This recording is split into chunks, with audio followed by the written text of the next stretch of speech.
Welcome, Motorized Bicycle Enthusiasts, to another fantastic episode of Motorized Bicycle Enthusiast. Episode 167, I think it is. Let me make sure of that. I know. I was right, 167. So here we are. We're getting closing in on the Christy, would you bring me that envelope? What's up, Motorized Outlaws? Good evening.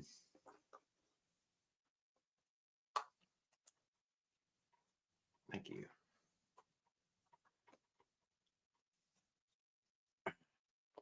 Hey, Willard. How you doing, sir? Up Onezilla. Mike Miller. Hey, guys. So I got my letter on Saturday. I didn't tell Op on...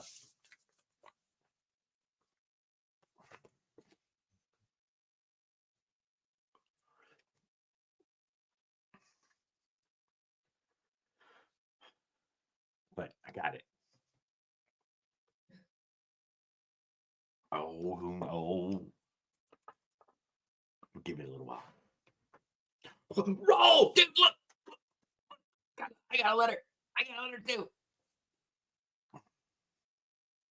Hey, I got my super headlight. What's up, Raul? How are you doing, sir? So, yeah, I'll make a video of him after I do this. How you doing, Raul? Man, I've been missing you, dude. Where the hell you been? I thought I don't know. I thought you might have froze in there, maybe doors froze or something. Internet froze, who knows? I'm glad to see you. Glad to see your little short lives today. I see that everybody popped in on you for a minute there. So I've seen that Bobby Wright has been posting some videos, guys. So if you want to check out a few of his rides back and forth to work. Raul has a light working in the Darth Vader on my live. Did you see Darth Vader? Seeing your Darth Vader in the live. Lower out. What's up, Bob? Dude, yeah, I was just telling them that you've posted some riding videos. He rides that. He's riding that fucking motorized bike like a vehicle, dude. Full on in the lane, getting it done, heading to work. Yeah.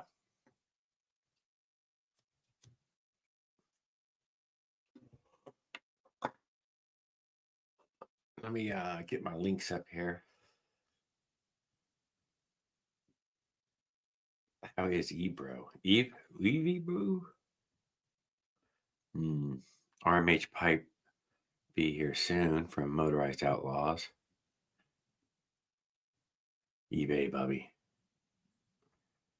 Evening, Bobby. That's what he meant to write, was evening, Bob. Bobby. Dude, I answered to Bob for 20 years. Literally 20 years.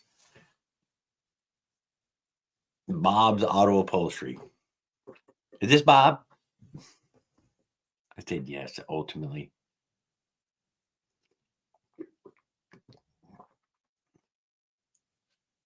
All right. That's what everybody wants to know, Raul. We don't know if it's true or not, but that's what everybody thinks happened anyways. Lightning bolts.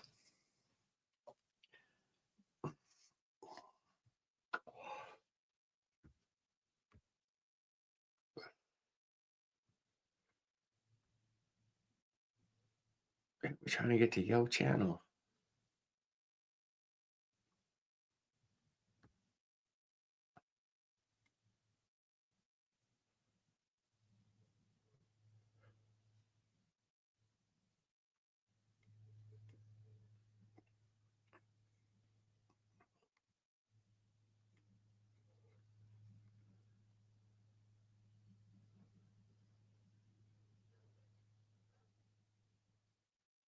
Okay, shit.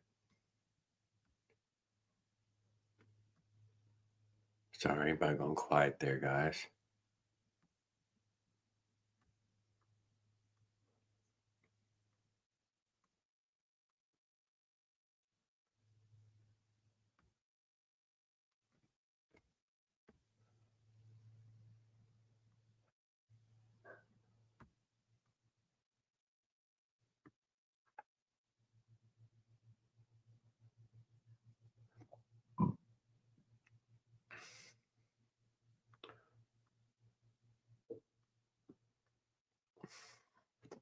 There, we got to go. Sorry about that. It takes me forever, doesn't it? You get it.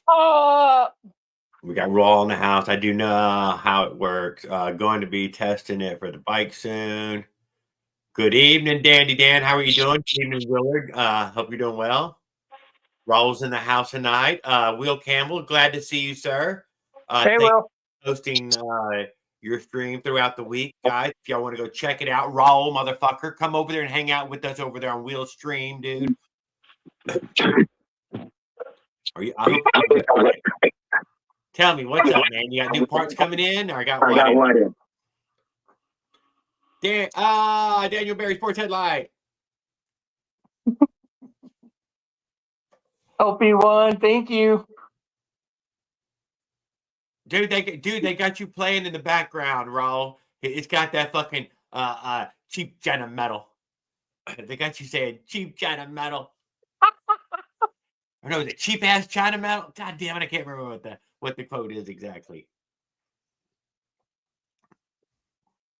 Thanks, Zillag. I received it today. Raul gets things done. Mike Legault! What? Oh, you got your stickers too? Yep, it came today. 14. That's probably as good as it might get this evening. I was going to wait until the number got up a little bit. But put it up close. Put it up close and pause it. I'm going to freeze you up on the big. Whoa, he just dropped off. Oh, I hope Mike got one too. Yeah, let me there, hold it still. Cool, thank you.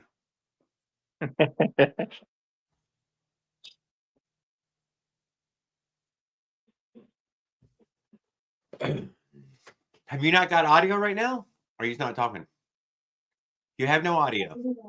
Oh, I'm talking. I have. Oh, sorry. Plenty of audio.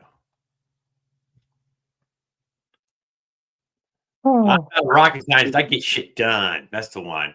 Fucking hilarious, man, dude. Camera's acting weird. I don't know what to do with. I got like small picture frame. Yeah.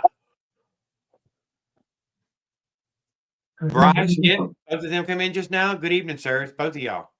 Look at us. We're inside Willard's bat cave here. We're looking at his. So turn your phone the other way so we can see better. Ta-da! Oh, I thought you got the reinforced one. Oh, it is that one. It is. Yeah. Petcock. The caps are in. Oh, it is a tapered. Oh, I had no idea you had the tapered headset. Not exactly tapered, but it's like a tapered. Kinda, sorta. It is a good looking frame, guys. I think they're still $199. They might not be $199 anymore, but they were.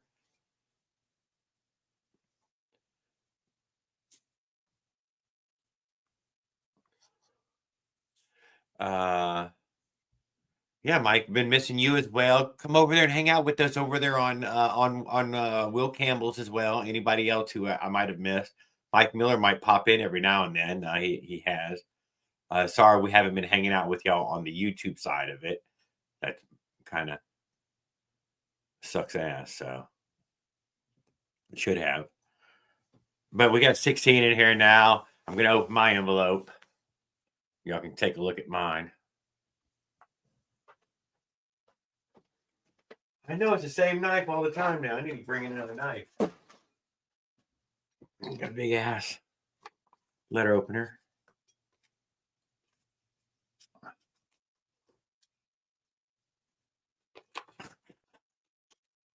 Hey, sometimes, maybe the blade's a little too big.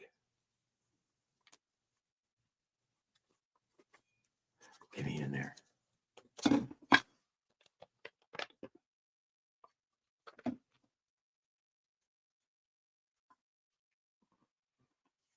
Probably flashed the fucking envelope, didn't I? God damn it.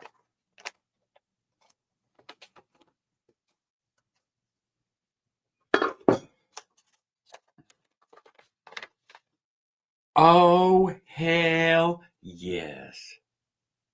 Come on, guys. Let's see y'all there.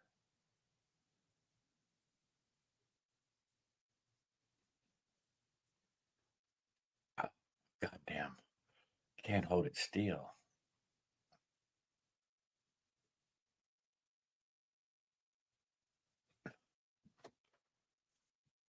His and hers. No, yeah, I get one. Thank you. Thank you. Thank you. Thank you, Opzilla. I'm super excited about it. I will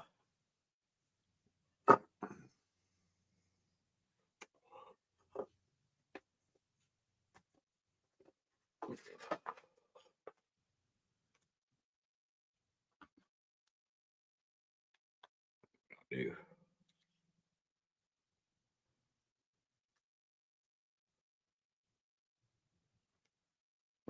First thing we do is clean the camera.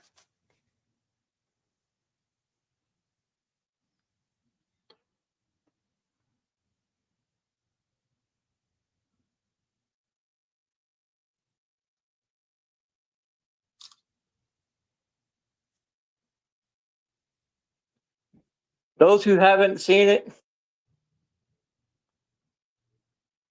there's the Avenger. My cylinder head's delayed due to the weather. Oh, that's right. StreamYard took my logo, didn't they? Motherfuckers. There you go, Raul.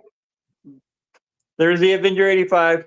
It has Avenger, hold on. Let me get this up before you drop it. Don't drop it. been ported. Willard, thank you for joining the side of good and not getting over there on the evil side. Been here for a while. Just finally put it together. Just waiting for a cylinder head and rest of my goodies. Paul Gill, what's up? We didn't get to speak to you in a few days either, so I hope you're doing well. Caveman Mechanic, he's been popping in over there, hanging out with us as well. Yeah, I was going to put this as a... Oh. Sorry. I can still fix it, though. And thanks for OP1 with the information for the NGK plug.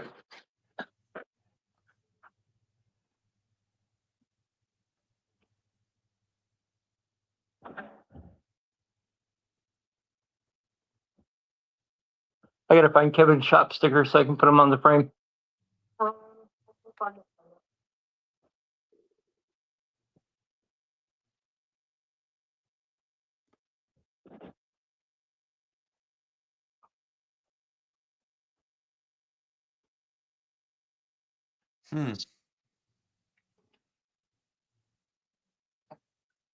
Let's try deleting one. You better hope you got the upgraded clutch setup. Going 369 clutch. As soon as I get everything built and handled.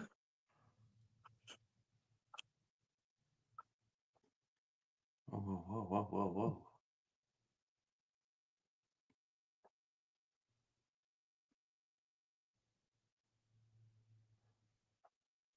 Nope, can't do nothing anymore. Never mind. Lucky I got the ones I got. You better hope it's got an updated clutch setup. Heck yeah. Warm, sleeping with possible too cold, 9 degrees. Ooh, bam. -10. Not a good sign. Here we go. Dandy Dan. I bought the Ozark Trail flat bar G1 Explorer gravel bike so far. I upgraded the brakes, cable, full hydraulic caliper, and I ordered 1246 rear cassette. Deciding electric or gas friction. Well, I thought you were going mid-drive. You seem to be pretty set on that mid-drive there.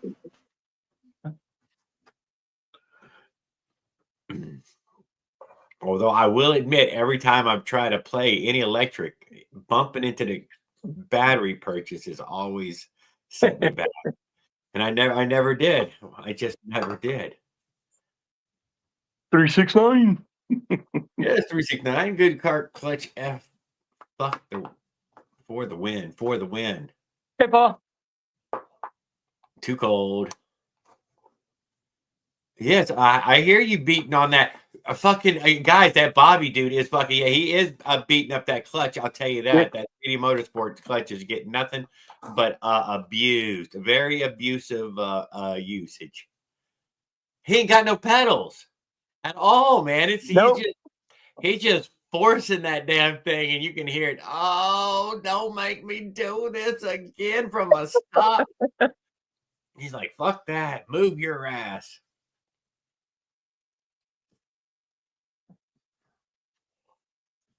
Yeah. He don't even give a little push off either. He just fucking makes that motherfucker do work. He does. It moves. Yeah.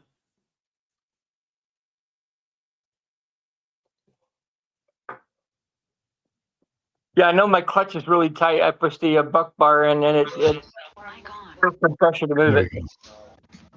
My mic was off. There we go.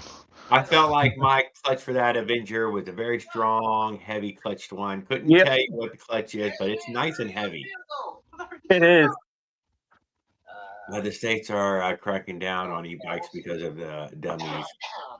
I know, Dan. In this area as well, I cannot deny that. But I don't think they mean grown men like you.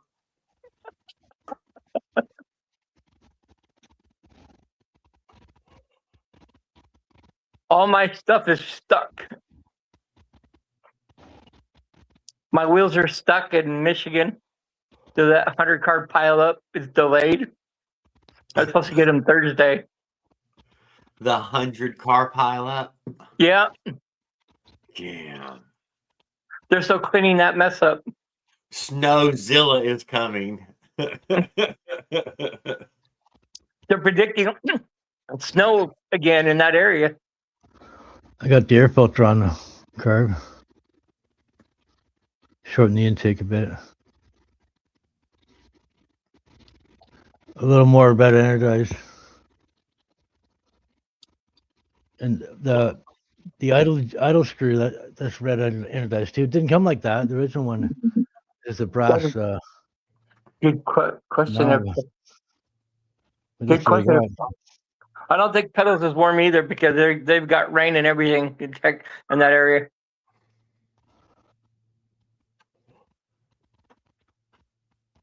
Yeah, he's more north than me. You got another storm coming to you. We'll have lots of different rain events come. There won't be anything like that little dusting of snow the other day, I bet. But you never know. That was funny. There's the filter. I could just run it without the filter. I'm not running fender, so I don't want to be throwing shit into the carburetor from the.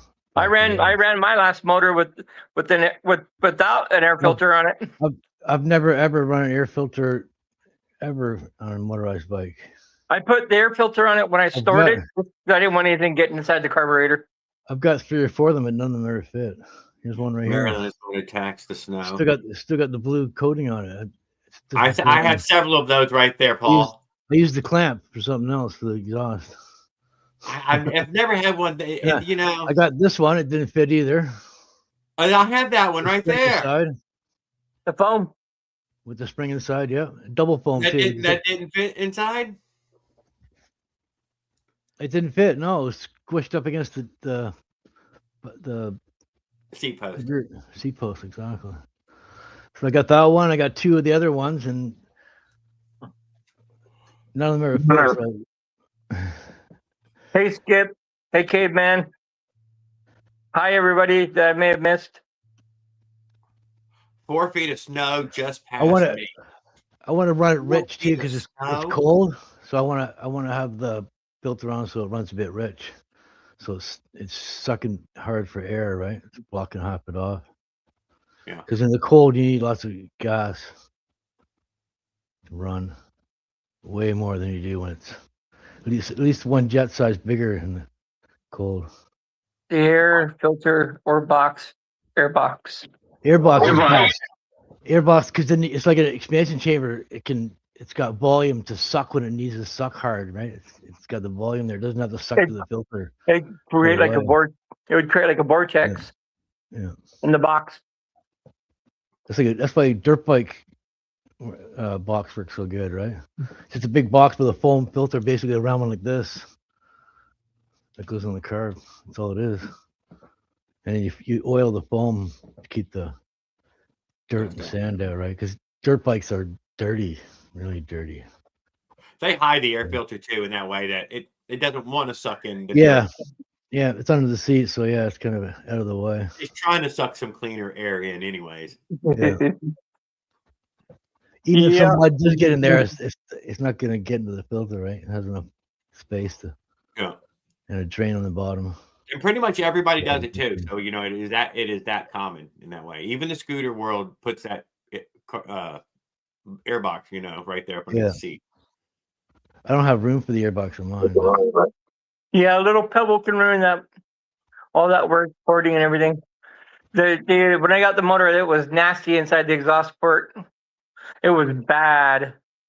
There was debris in there and everything. I am glad I had to disassembled when I had it.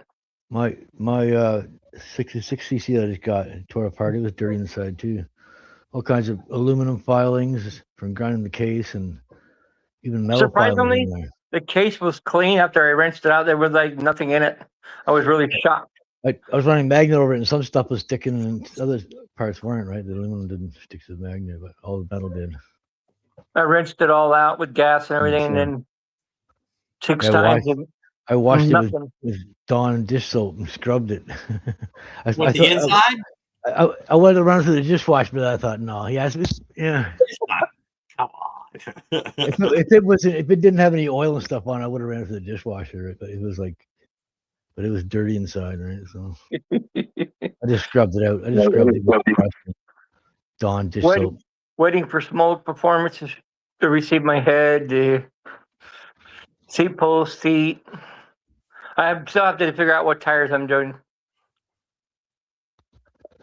My first motor, I just threw on the bike and drove it for a year. And I put a MZ65 clone pipe on it, and it helped it run a lot. Go down to 4 degrees.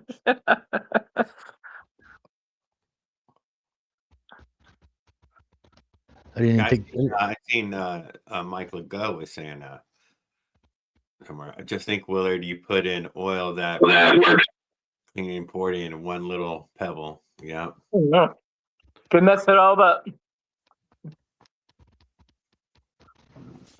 I do have a filter in my little what do you call it, velocity stack. The Tamboy made a little cross in there, so you can put a little piece of foam inside there. Or there's no ball thing for that. I never went and got my little piece of metal screen. He put a ridge in there as well, so if I put a little screen in there, it would fall on a ridge. That's a support cage for the foam screen, right? Yeah. But it also holds in a little pice of foam, so have a little piece of foam in front of it. It might suck it in the engine if it doesn't have that, right? At higher RPM. There's no bull-thing carb for that motor. For which one? My 85 Avenger. No, you can't use that intake. No, I gave the bull-thing away to somebody. Whoa, dude. Oh. I gotta make it breathe. Yeah, 21 millimeter would be good for that 85 or bigger. It gotta breathe. Minimum 21. I even opened up the intake port a little bit and cleaned it up. Not really cleaned up, but just enough. It's no good having a horsecock exhaust when you got a little fucking 14 millimeter intake size of your pinky. You know what I mean? Yeah. It doesn't make any sense with and suffocating the motor. In like a lamb or like a lion. It don't work right. It's got to breathe, right? It's either a McCooney or an OKO. I'm so far pushing to the OKO again.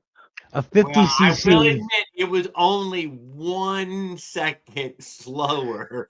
50cc. all the rest of it on there. I'm just gonna say that. I mean, I'm not in doubt, but 50 cc motors are designed for 14 millimeter to 19 millimeter carbs, not 85. You can't run a 14 millimeter carb in 85. You can, but it's just you're gonna be throwing away performance, right?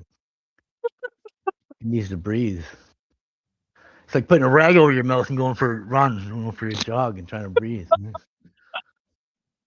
well, how about this? How about this? How about this? Listen to this. Listen to this. If you were going to restrict it to make it safe, this is exactly how you would do that. You could do that, yeah, and to keep it tame it down for sure.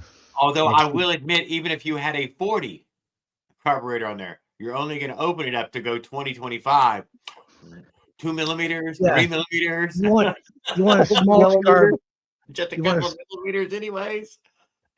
The smaller the carb, the easier it's going to be to tune. The bigger you go, the harder it's going to be, right? Yeah, no, for sure. But I think if you found it on a motorcycle right now, on that same on a dirt bike, the 85, it's going to come with the 24 to 28 on there. Yeah. Yeah. So, as a matter of fact, the most recent KX85 said a 28 is what they were, but that's not the same as we got. But I'm just saying what the most recent. Yeah.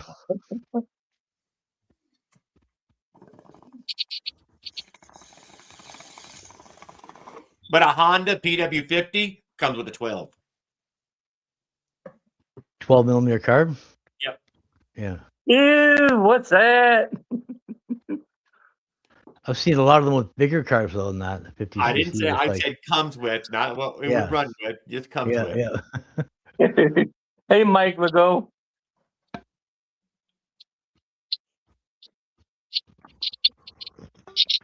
The only place that a smaller carb really going to hurt you is in the top end. If you want to do 50 or 60 miles an hour, you better have a bigger carb, right? But for bottom end power, you can get away with a Bofang carb, no problem. That's exactly how I would say it as well. Bottom, yeah. Except for the very beginning of it, because it doesn't have the pilot circuit, so it's a little stuttery in the first. What do you call it? A quarter of throttle. Let's be honest, it doesn't function as well as it should. This is why you need more circuits. They're easy to tune though, the Bofang. It is very easy. It was running rich. I just left it run rich, and then when I put an expansion chamber pipe on it, it ran perfectly tuned. You know what? I would say putting reeds and pipes and stuff on it to force it down first before you go jetting it. Probably best. Yeah. I can't deny. Pipe makes a big difference on your tune because it was running so rich that it was the exhaust was black, you know what I mean, and the spark plug was black too. Change the thank you, Mike. Exhaust. You gotta have it pretty fucking rich, dude, to get it to go black. I ain't gonna lie. You really have to be fucking. It was bog rich. It was super rich when I first drove it. Rich is safe, right? So I just drove it like that. Okay, you're right, Skip. I do want to do dual Bofangs, but I think you would still be left with the same problems with that single circuit. You're gonna need a hotter. I want a hotter spark too.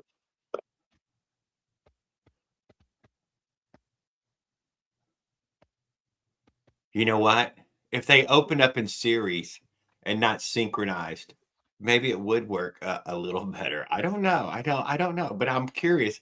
I have to make that intake to give it a try. Plus, I think it would look cool on the bike. Oh. But I'd need a whole nother Bofang now. I don't think I have enough Bofangs to make it. In fact, I ain't gonna lie.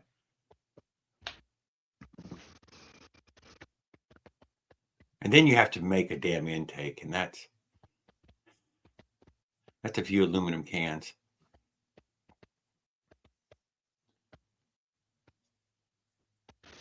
I don't even have nothing to melt aluminum right this second. I'd have to make a new burner. Well, I canceled my order for the wheel. It's still, and it still says, you know. Still said it's heading there Monday. You said Monday was your day, dude. Now it says something completely different now. It said Monday. I knew that Monday shit wasn't anything. It says Delivery date currently unavailable. Unavailable. Oh, no. And I already canceled We it. having the same They already sent me a refund. They sent me the refund, but they're still going to ship to me, I guess. You may or may not get that in the next month or two. The Minerali piston that's in here, they lost it for 2 months, and I got a refund. And then 2 months later, I was pleasantly surprised when it showed up at the door. Unchinesium. They got the 1.2 millimeter rings on the Minerali piston. You don't know, 47 millimeter. Oh yeah, that mod clutch I put in is crazy. Okay. It was $299 for the piston and pin and bearing and clips, and it was $18.99 shipping. $18.99. But I got a full refund anyway, right? So, but it was still worth $21, even if it just for the instant 1.2 millimeter rings. Because the V80 came with the motor and take the bike and put it on a 26-inch frame. Okay. The V80, the original piston came with 2 millimeter rings times 2, so that's 4 millimeters of wear or resistance, right? Where the Minerali are 1.2, it's 2.4 millimeters. It's almost half, just over half friction. The 29-inch frame is too much. Some guys want 1 millimeter rings. I think my 50cc has 1 millimeter rings in it. My Minerali. Super thin one's rings. not uncommon. One and a touch over. The 2 millimeter rings are okay. They just they wear a little bit longer, but they don't. But a millimeter is pretty. It's pretty small. That's a pretty small ring. Yeah, yeah. I think that's what Will said he runs in his motors. 1 millimeter. Them. And a 2 millimeter ringland, 1 millimeter ring. I think the Adventure comes with a pretty juicy ring. Only one, but I think it's a pretty juicy one.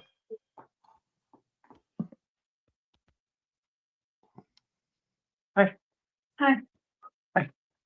Will would know if he'd have measured everything, but he didn't measure every little thing in there, I'm sure.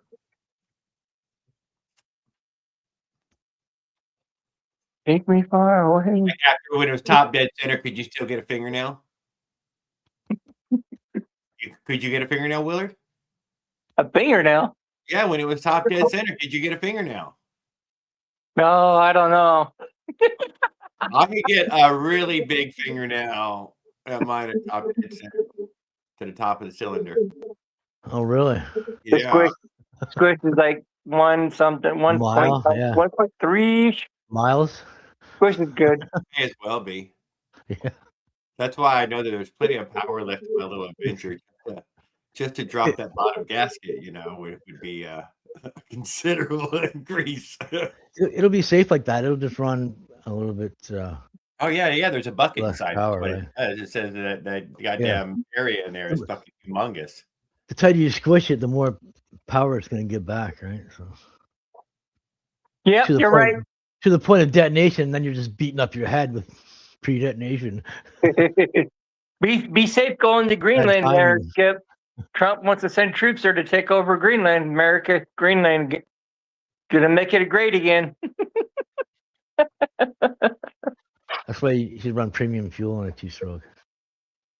Trump's gonna make Greenland American again, great again. Yeah, that's it.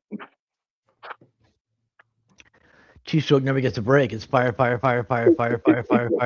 stroke's a fire. You know what I mean? It doesn't. Where a 4-stroke's fire, intake, exhaust, fire, intake, exhaust. Right? It gets a breather of fresh air being drawn in, compression. Yeah. Power, exhaust, right? So where 2-stroke is intake, exhaust, fire, intake, exhaust, fire, intake, exhaust, fire, intake, exhaust, fire. No wonder it gets hot. That's why they need to be liquid cooled to push them hard. To survive anyway. That's why all dirt bikes are liquid cooled pretty well. There are not many air ones anymore. Oh, bullshit. For real? There are some, but a lot of them. I'm just asking that. What about your snow? Well, all the performance ones are liquid cooled. Fucking heat problems, does it? I'm sure you can still get an air cooled bike, but the water one, it's on the water. It's already got a coolness. Only the dirt bike ends up. It doesn't need water. It helps. Water helps. for sure. I Especially if you're gonna run it all day. don't think Trump's joking about Greenland. He's pretty serious. And they throw a water pump in the motor, don't they? Obviously. Yeah, exactly. You have to for a water There's a code. little cover. There's a little cover you can pull off in the pump inside. You swap it Oh out. my God! This guy goes all the way over to our stream over here. He said, "Quit being fags and get motorcycles." Damn, Alex, man, we could have been friends, man. What's the fun in that? I know. Anybody can get a motorcycle. We build these shit from scratch. So. We buy the parts and slam the shit together. Everyone's unique. Everyone's different, right? We don't have emissions. We don't have tags. We don't have safety. Exactly. You drive around with like. Oh, you've already kicked his ass insurance. Out. 100 miles per gallon. Fuck yeah. I know. Must be blocked full. I don't see it. Oh, I was starting to enjoy that guy. He never has been in here much. He didn't last long. I was just looking up the piston there, and then it was in November of 2024. I bought that piston, and I got it in January or something of 2025. So it's been a year since I've been building that K-Street motor. Go on a bike and go boom boom. Hey, life adventure. There you go. Pull that one up on your screen, George. Year and a few months. I'm not going to deny, guys. I have been in for as long as Raul, at least. He might have started even before me, though. I can't deny. But I have some Rebel gear. I have some Manic Mechanic stuff. I'm in no rush because I'm ripping around on my 50cc. So it's speaking of Manic, it's priority, right? 6 or something like that. It was fucking. As soon as I don't know. I got something for Manic Mechanic that got the internet and I heard about it. I did not see it, guys. I did not see a motorized bike. I'd never seen one. I only fucking got the internet and I found out about them. I've got $1,500 into this right now, and I probably need another couple $100 to finish it off. Oh my God, you're killing me. I could buy a street bike for that, right? A used bike, but I'd have bought a bike. Where's the fun in that? It had to be a China bike if you wanted it new, though. But you could have bought a used bike, I guess. Like or something, yeah. You could hunt down a used bike, and not easily though. But or a used bike, yeah.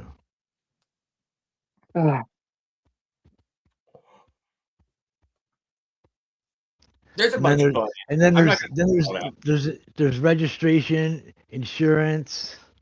You know what I mean? Yeah, and motorcycle endorsement. You gotta get plates for it. Cops are all over you, flying around at high speeds. That orders things that cancels mid-order so he can get it for free. And Paul is not that kind. Don't pick on Paul like that.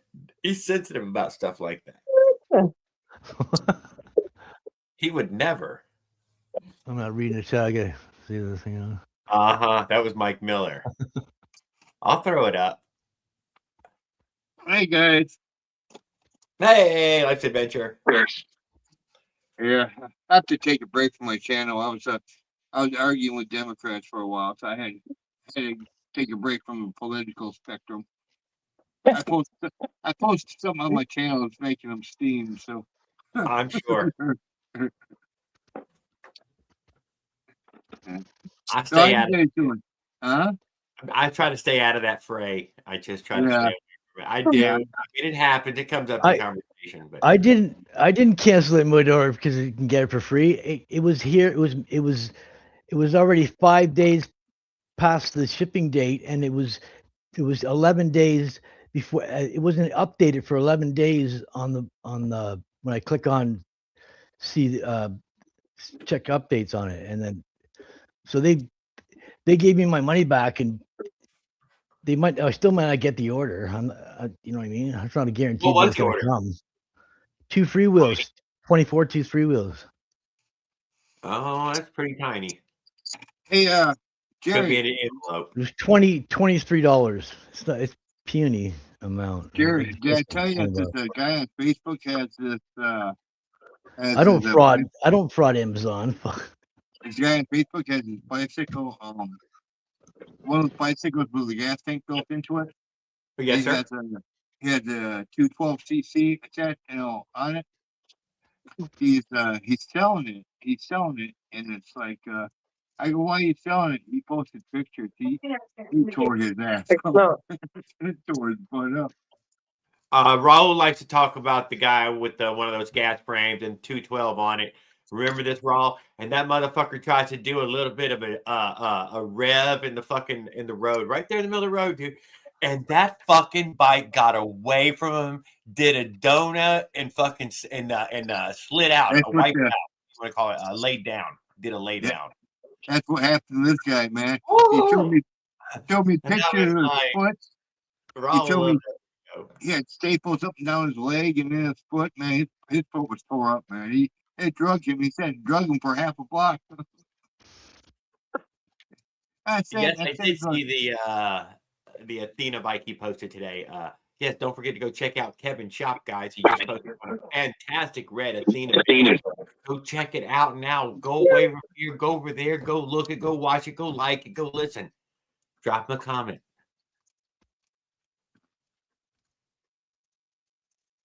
Yeah, I don't know. I'm happy with my 100cc. I gotta go no higher than that. It seems like my funds are. But you may bump into a hill or something. You never know. And you're like, God damn it. Huh?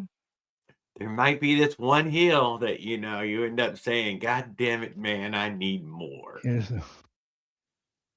No, I found where I can get a 212cc for like 100.5. So yeah, no doubt. They and, are up. They are up to 100.5 now. God damn it, they have grown. And I mean, Harbor Freight is way overpriced. Because they're selling a brand name, Predator. They're selling the name is what the reason it's so expensive. The Predator is the brand name. So, but a 212 is 212, and it's like just because it's not the brand name doesn't mean it doesn't. I don't think it has a brand name. I think it's just a straight just 212cc. I think that's gonna make it a Predator, pretty much.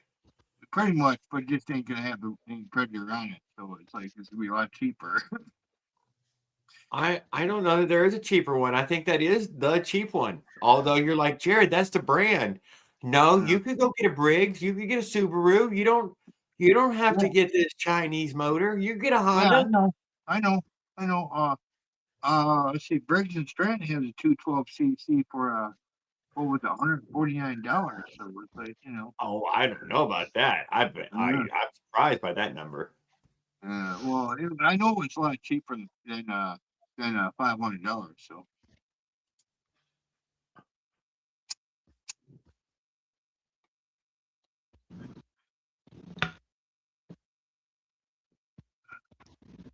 I could record every time we get kicked off TikTok. I was having fun with him over there.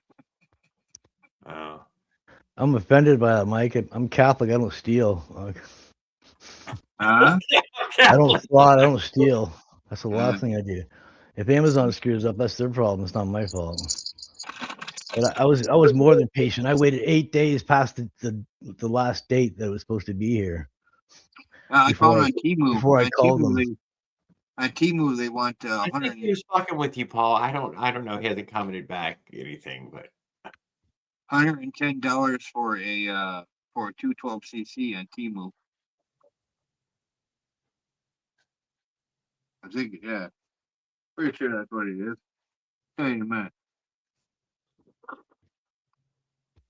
I thought we banned Temu or something. No, we're Trump's gonna ban TikTok this year, next year.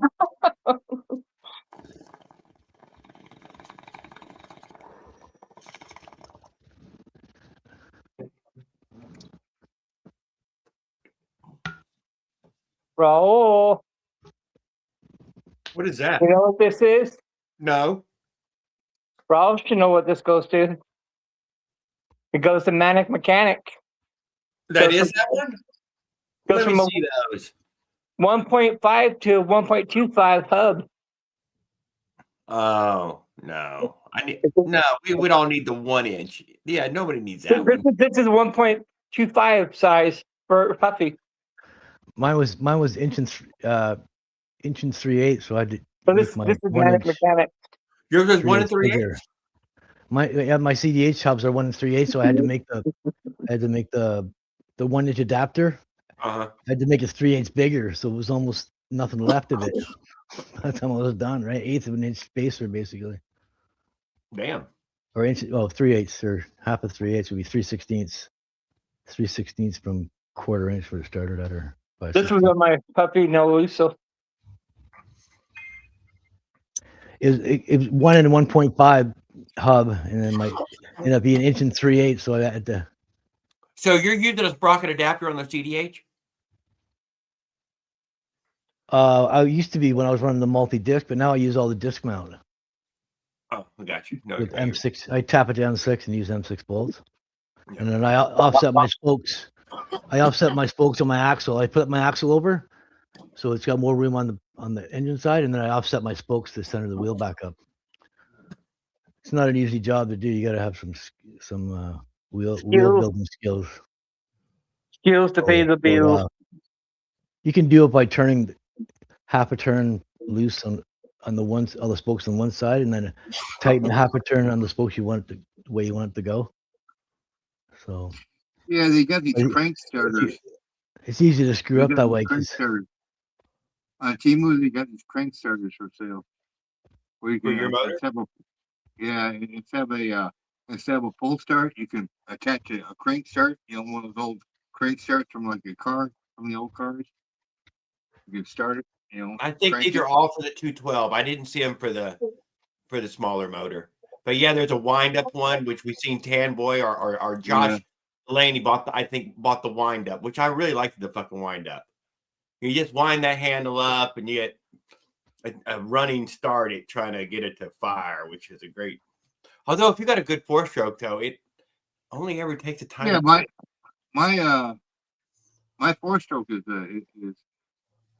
really good. It pulls, you know, you barely have to pull. Already pulling on it too hard that you didn't even have to pull that hard. It would have started with a much lighter pull.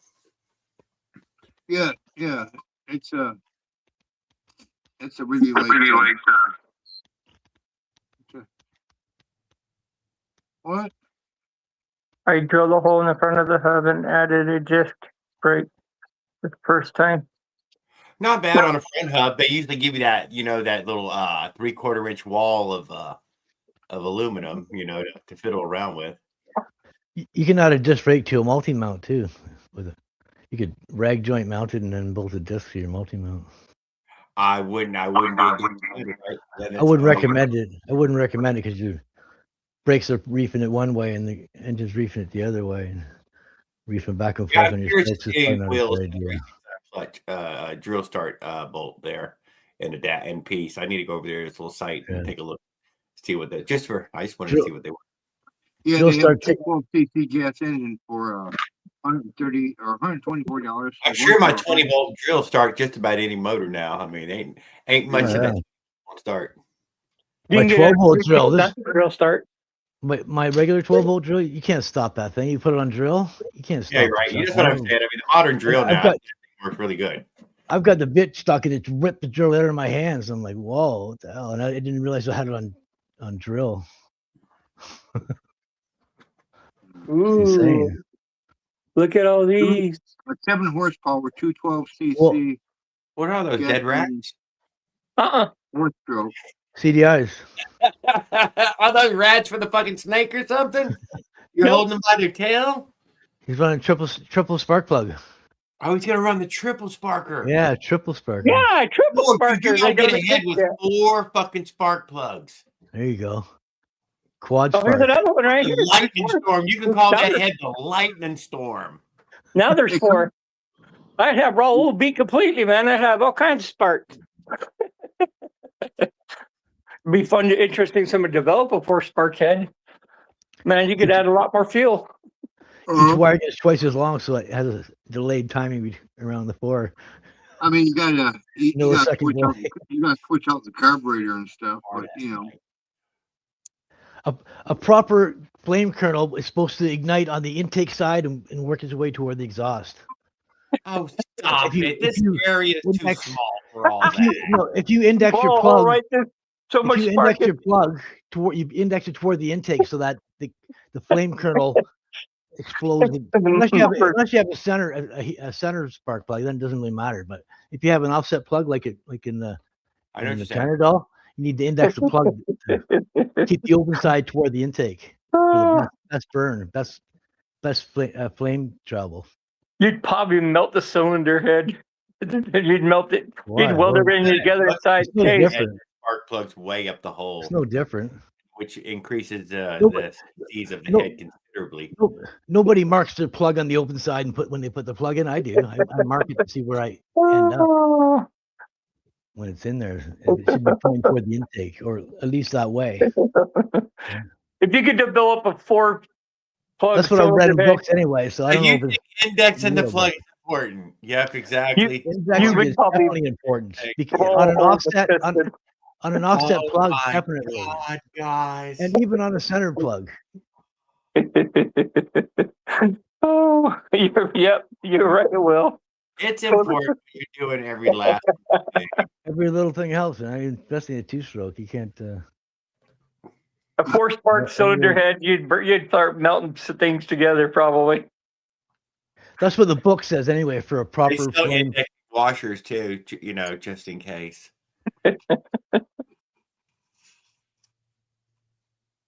You'd get a bang and it'd be done.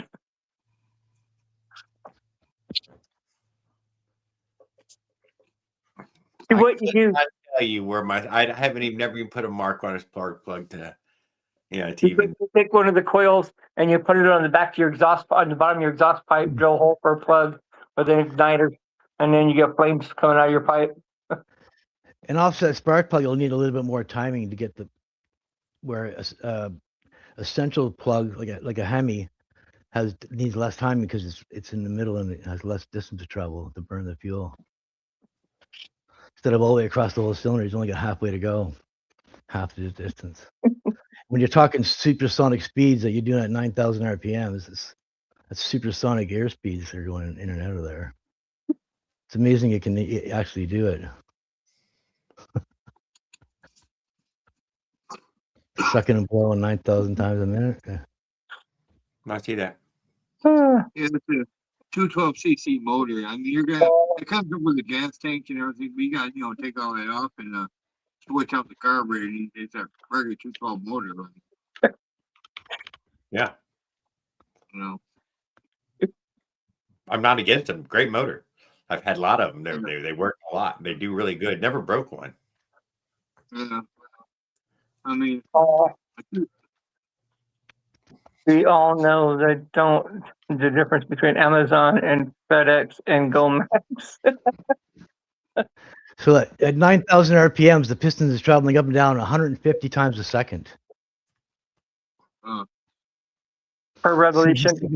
Just think how fast that's traveling. It's ridiculous. I got a forged rod, dude. My rod was forged in China, dude. By fucking real Chinese forges, dude. A spray of sparks came out, dude. That's 9,000 RPMs divided by 60 seconds. These things were forged. 150 times a second. Oh. That's stupid fast. I made like a crass wrench, dude. You guys are doing 14,000, 15, even higher than that on the short stroke motor. A lot of street bikes do like 15, 16,000 RPMs, 4-stroke. You know what I mean? That's insane. You mean it was tempered? It was tempered with virgin tears. It would be forged. He's right. Will's right.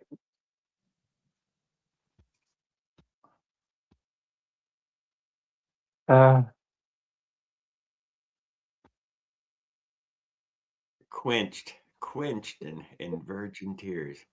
I like liberal tears though. Even conservative tears. Anybody's good tears are good.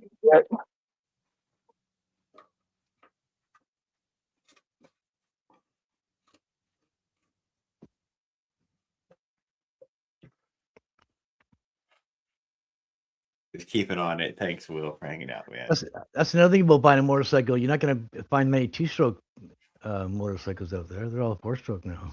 I see. For a street bike, dude, it just wasn't a real big thing ever, was it? It was back in the RD 350 days, Yamaha. Okay, so yeah, two-stroke sport bike, right? Yeah. Sport bike, yes. They're smaller two-strokes for sure. They had a few enduros. That's about where the Scrambler. I think they stopped at Scrambler with the two-stroke. It's because all the race technology was four-stroke, so they had all the technology there already. That's why they dropped two-stroke. Yeah, they pushed hard for it. And Honda pushed. If you watch those videos that Leo had posted back then about that GP racing back then, and that's Honda trying to push a four-stroke past the two-stroke. And eventually they did, like what 1970 or something. You know, they finally pushed it past the two-stroke technology. This thing revs 21,000 9-speed transmission. Yeah, with rim brakes. With fucking rim brakes. Yeah. But it was faster than the two-strokes finally. It made it light, right? The light's fast. I watched this guy in Germany. I think it was like 3 cylinders though. It was 2 or 3 little bitty cylinders. Yeah. It still had to be 50 cc's by the time it was done. Yeah. I watched this guy in Germany make this camper, but he didn't widen anything. He just used the trailer, the actual bicycle trailer, and he took the step off it and he used the frame. He didn't go any wider than what the frame was, you know. Actually turned out pretty cool. I bet it did. I'm gonna eventually get my. I'm working on trying to find a different place, man. Different area to move to. It just that's what I'm working on now. So. Well, the world's your oyster, dude. I mean, there's a whole world out there. I mean, I've been in rock for 20 years. I'm not even from here, you know. I don't have a family or nothing here, so it's just me. Here's something right here. Here's something Mike Miller says. I mean, I was talking at him all the way up to 500. But I think it was still just a scrambler style, though, right, Mike? And they never really went for cruisers or choppers or anything. Pretty much stopped at fucking the scrambler. Thursday, 500. Those were all dirt bikes. I mean, they were definitely fucking dirt bikes. Yeah. Everything about it was dirt bike. The big T-strokes are dangerous. Yeah. Yeah. When I was a kid, I used to drive my brother's 250, and that was like I couldn't even get on. I had to get on it. I had to get on it off a wall or something because I couldn't touch the ground. Dude, I couldn't touch the fucking ground on that 500 while it was here. It was so huge. I think the bike was bigger. It was made for like a 6'4", 6'6" to stand on the flat foot. At 6 foot, no, man, I still had to step up on it. I would step up there. It's not the same every year when you're cracking on it. Just get faster and faster. You had a compression release lever on it to kick it. It was too much. It was just I don't know. I didn't like that. It was too much. It was an air-cooled 250. He drained the all it needed was one gear. I swear to God, in first gear it would go like 1,000 miles an hour. My brother drained the transmission oil on his bike and went to school, and then we skipped school, went and grabbed the bike and went riding on it with no oil in the transmission and fried the transmission, seized it up, ropping around with no oil in the transmission, hanging the gears. Me and my older brother Rob, he's a year older than me, year and a half. The bike was way too big for us. Yeah, my brother took my bike and broke it up. So, I mean, it happened. I had like a Suzuki 350 or 450, something like that. Or maybe it was a Honda. I don't remember. I got it tagged. I remember. It was my first vehicle. He was pissed when when you got home. Yeah, I guess he was letting the oil drip out of it. You wanted all the dirty oil to drip out before you put the new in. Oh, we missed that.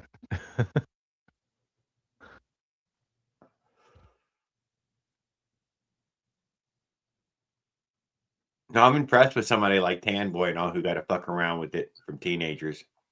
That would have been really cool. I would have really dug into the motorized bike thing. Younger, much younger. I probably would have dug in probably in the 12 or 13 because I was already trying to get my own cigarette money by then. I would have got enough money together to get me a bike motor kit. We probably locked the clutch up running it dry like that. I heard somewhere they cooked stopped the stroke because of emissions. Don't know how true that is, though. That's exactly what I'd heard. Had Redneck Ways, dude. That's exactly what I heard. And emissions had slowed down all this import of them, but that's not true though, because so many dedicated two fans. strokes. These you one can classes, and that's why you find two-stroke bikes now are all MX or whatever. They're already race ready. The emission thing's bullshit because they can make it more efficient, more than four-stroke. No, it doesn't matter. They That's can. not what people think. They've got two strokes with valves that suck in and exhaust at the same time. And it leaves exhaust in the cylinder when it explodes. I'd heard the same thing. And check it out, all the boat motors too. They're all fucking kicked out of there. All the fucking two-stroke boat motors. Which I won't lie to. Two-stroke boat motor definitely leaves a slime. If you ever ran one in a bucket, I mean, if you ever ran one in a bucket, you'd know. You're like, man, that's a lot of funk. The old two-stroke technology, yeah, with the newer stuff, with valves and stuff. Super efficient. They're probably not going to start bringing two-stroke boat motors back out. But I'm super happy to finally have my first four-stroke boat motor. It's fucking coolest thing ever. You just pull the handle and you drive off. No special starting procedures. No tickling. I watched the episode on why the two-stroke dirt bikes ended, and they were talking about the four-stroke technology, and the racing was already there, and it was easier to just take the technology that was already tried and true than to pour money into something that's I'd watch something they don't know about, right? They don't know what's gonna happen. Two-stroke, could fly. Eventually, they made the four-strokes fly, and now that the heavier electric bike, don't worry, they've got them flying already. The two-stroke's gonna make a comeback, and it's gonna be way better than the four-stroke. No. Yeah. We only seem to involve ourselves in increased complication, not lessen amount of complication. We're not really. That's all I'm saying. You can't show me any sign where we've decreased the level of complication.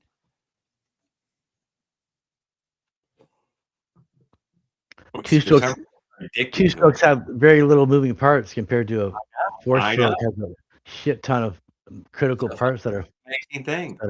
Especially at higher RPMs, when you're doing 150 cycles a second at 9,000 RPMs, shit breaks on four-stroke unless it's really good parts. Yeah, the power valve. Forward pistons, H-beam rods. You know what I mean? Fucking really high dollar shit that's gonna survive.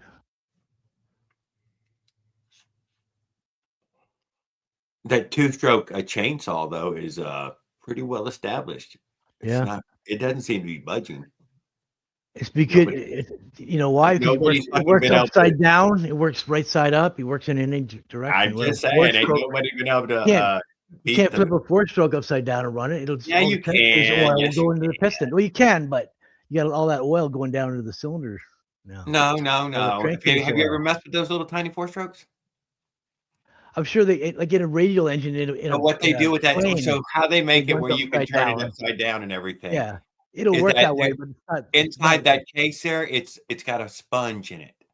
It's all full of one big sponge, and you get that sponge oily, and it keeps oiling everything. This is how it is. The little flinger will find any bits of oil, even off the face of the sponge, and fling it around. That's why. If you fiddle around with that little 4-stroke yet, no, it does run upside That's down. not the problem. The bottom end's fine, the 4-stroke. It's all the top end valves that are moving Yes. high speed that matters, right? That's They're exposed. They're exposed to touching that piece of foam. Not in the head, not in the combustion. Not in the head, but enough to touch it and carry oil up and down with it. It's also Well, very small. As long as the oil is carried up there, yeah, it works fine. I think they're only up to 30 cc's or that 38 cc. And that's as small as you can get the little 4-stroke. Yeah. 2-strokes and run them lackluster on oil. You can get away with it. You could run a weed eater without oil for a tank, and it won't kill it. It ain't gonna kill it, no doubt. But you better not do that very long. The bearings But that's give you a teeny weeny tank. Don't lie. That's only a cup of gas. The needle bearings let it run with lackluster oil. Where in an engine, it's got a hydrodynamic wedge of oil with Babbitt bearings that keep it from touching, right? So oil pressure is critical. You can't run it without oil pressure for very long. Yeah, and RC planes use a pressurized tank. Totally. A lot of them old boat motors, 2-strokes, dude, they use a pressurized tank as well. Yeah, a lot of them use oil injection too, the 2-strokes. And Colby's the culprit for buying fucking boat motors and stuff and tanks, that were.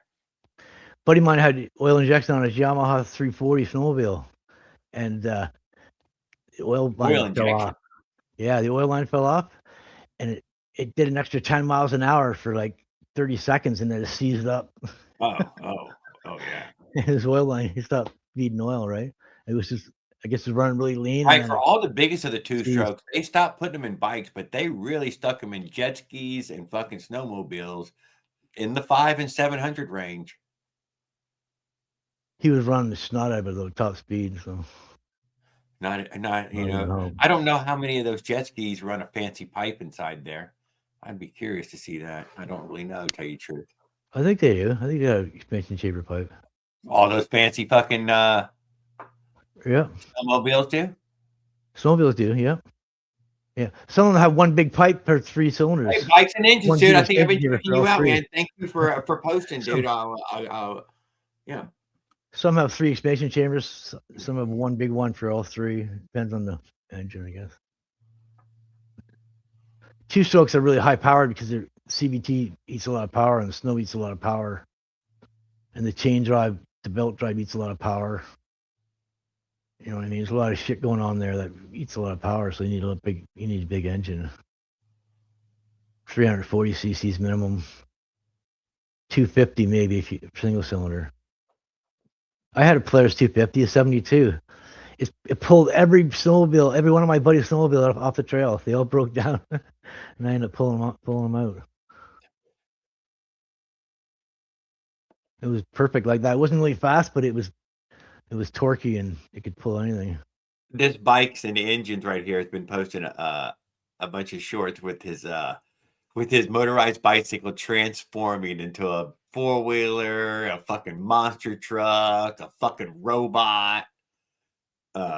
Pretty fucking cool, I can't deny. When you're in deep snow on a snowmobile, you might do 20 miles an hour, 30 miles an hour, revving out top. And then when you get on the packed trail, it'll gear up to like 60, 70 miles an hour. Oh, for real? RPMs. Yeah, because the CVT won't let it shift up if it's in the deep snow. I know about that. Yeah. It keeps it back, right? It keeps it in a low gear, and then when you get on the packed trail, it just opens up. Yeah, it just flies. Yeah. So if you get on, say maybe you get on a steep hill or something, it'll just gear down and slow you down, but give you more power, right? It's the same on a bike, same on a CVT on a bike. I was saying it the other day that I haven't seen anybody put our little motors on anything, but now that there are 85cc versions of it, this is something that can do work on other little projects, like the go-kart and a few other things. The twin engine on the go-kart, just that one, the twin engine on the mini bike. Yeah, I could see doing a twin engine on a BMX or something because you can't fit a motor in, but you can fit one on each side of the frame. I like that one. I like that with the motor sticking out, right? It's got all motor hanging out on both sides. Just fat. With 20-inch tires. It'd be like a wheelie thing. Had to put wheelie bars on it. And that does kind of sound like it's a cool look. Motor sticking out all like that on both sides. Who was that? That DSI who was he was going to sell that jack shaft. Ultimately, that's what he was selling, with a jack shaft that you could mount 2 motors on. We haven't seen him in a while, but I'm sure he's still out there. DSI Racing, I think it was. Oh yeah. Is that Dave? I think it's someone else. I think Trent even did it just recently. Put the jack shaft double motor together. Yeah. 2 air salt verticals. So, like I said, now that they're in that higher CC, you can start filling with it. He's probably gonna put 2 small 32 millimeter intakes on it. I'm not gonna lie. If I was about to go buy a bike, I wouldn't buy it under a 125. I wouldn't even consider anything under a 125. Yeah, me either. Yeah. You wouldn't, would you? You The wouldn't new even. 125s are really powerful compared to the back in the day. Just saying, dude. I wouldn't even consider it. 85s are scary now. It's the one that they're going to direct you over to if you was in the showroom. They're not going to walk you over to the 85s, and you know it. Yeah, because they're smaller for your height. I'm 6'1", so it'd be putting me. Yeah, they walk you straight over to the 250s more than likely. Yeah, because I'm 200 pounds. Yeah, they just look at your size, right?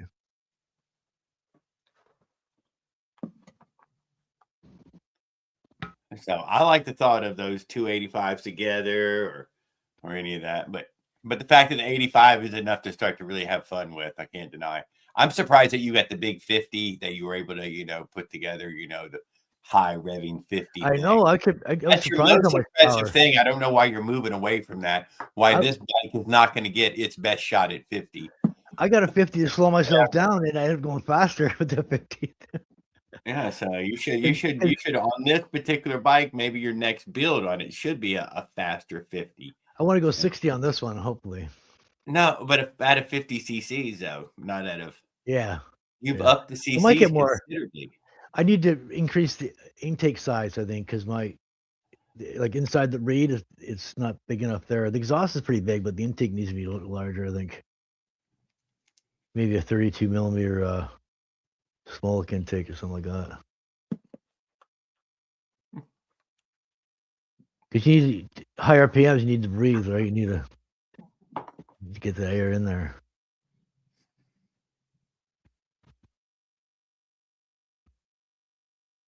Sucking and blowing 150 times a second. Shit's happening fast. Yeah.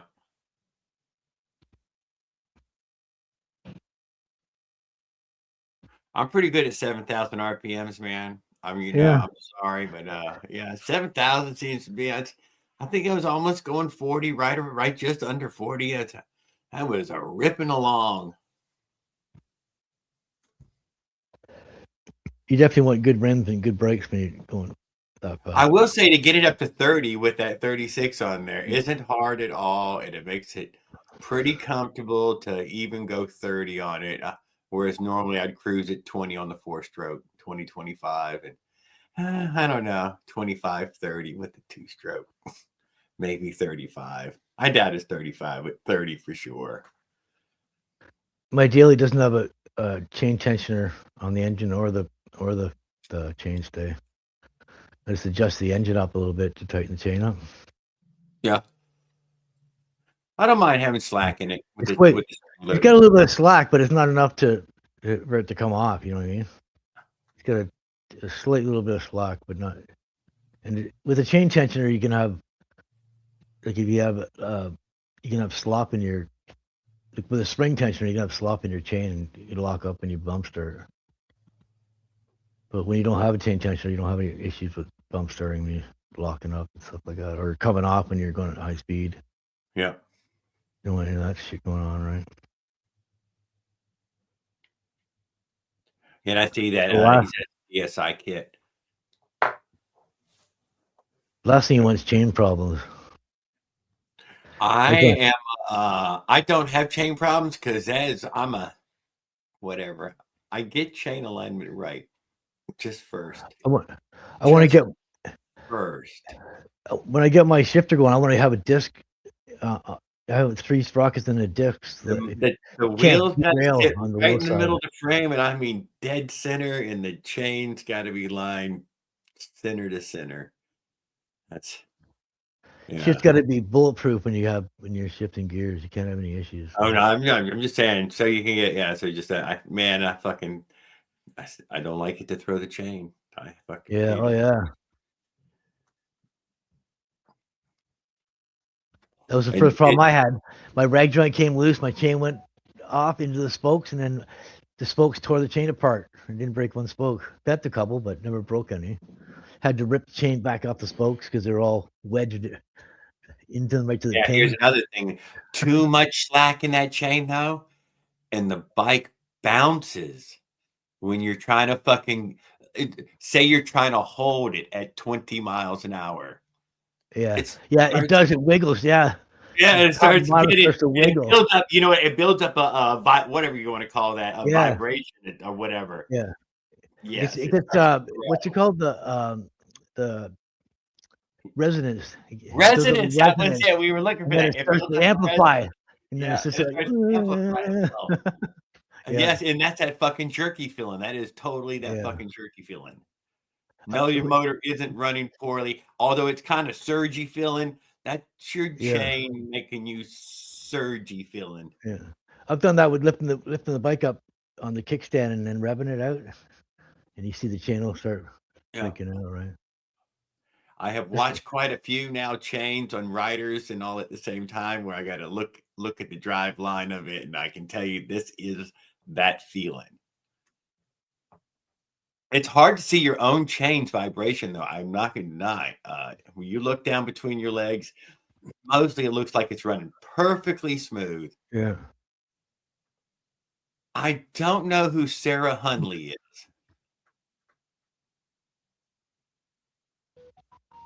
Sometimes you need a chain tensioner. Like I need the chain tensioner here to keep the chain off the chain stays when it comes off the engine going back, because the engine's so far forward that it would hit the chainstay. It wouldn't hit it, but it would bounce. It would hit it, right? So I don't want it to be chewing my paint up. So I got to use the chain. I got to use the welded on spring tensioner, or chain tensioner with a sprocket, not a plastic pulley. I've heard of people saying that they cause cracks on the chain stays too at the front because it's a bar welded on the chain stay. So when it's getting pressure on it, it's kind of stressing out the chain stay at the front where it curves, and it cracks there. I've seen on some bikes.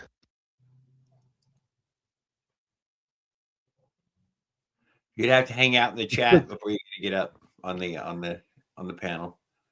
So I've been porn bombed. Brandon, Naomi. They pop up down in my chat down in the little green room there, Paul. Just saying. Every now and then. But we've been porn bombed a few times now. We know really. Better. Yeah. That's all they ever want to do. Trolls, right? Yeah, trolls. They want porn bomb. They're trying to demonetize you. Yeah, that kind of stuff. In a few seconds, right? Oh, look, there's private chat there. There's a bunch of stuff over there in the private chat now. Oh yeah. Let me up. Let me up.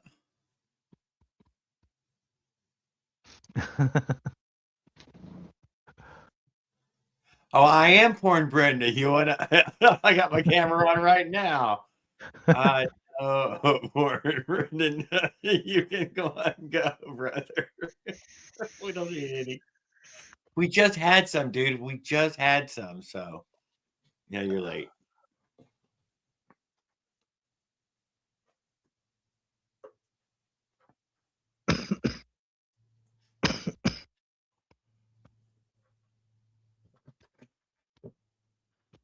If we thought you were better than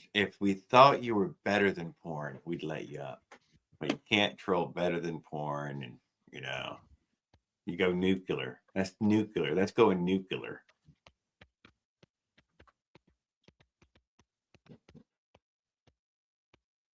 So Yeah, Trent made the double motorbike. I haven't had. Did he ride it already? I'm not sure. Not sure either. Me neither.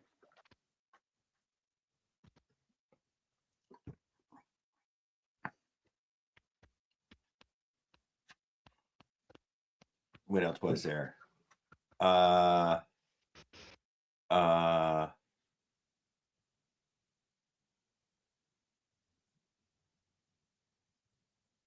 Chain slap. Oh, we were talking about chain. I know I got distracted easy.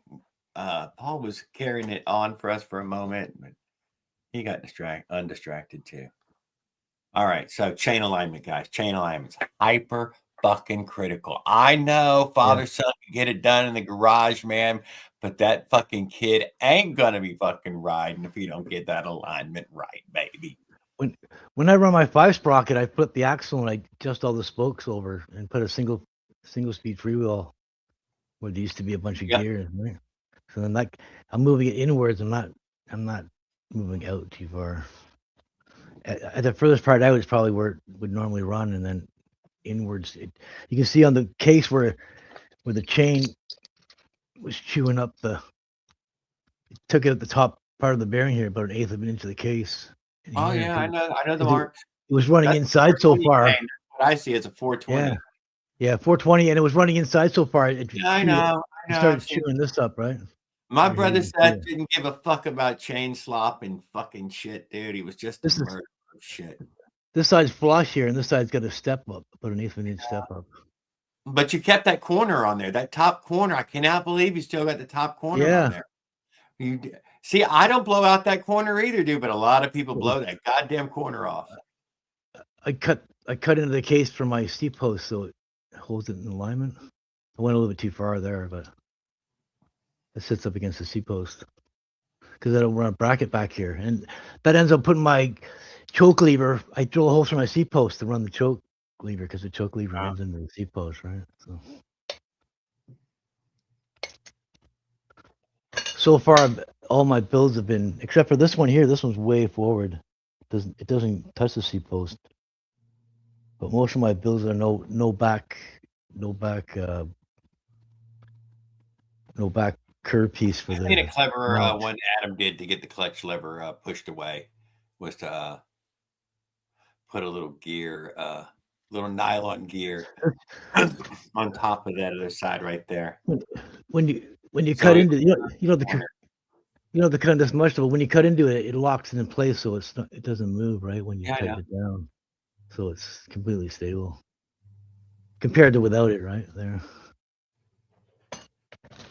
Yeah, no, mine fits right in there. I cannot deny. If I had room for the mount, I'd use the mount, right? But usually something exhaust is in the way, or I gotta delete it to get the engine down lower or some reason or another with the frames I'm using.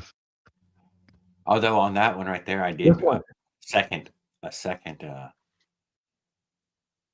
piece in there. Where did raise motor at? This one, the motor's way up and way forward. It's almost a spark plug. If I can't move the engine anymore, it'll hit the spark plug. It'll get it out because it'll be hitting this tank, right? I moved it forward to give it room for the case reed and the carb inside the frame. Yeah. Trying to keep it all tucked in there. I don't really like the sticking out. It's always on my leg. I'm always hitting it. I had that on my full suspension. I had no choice but to have an offset OC reed intake with the carb both bang sticking out the side.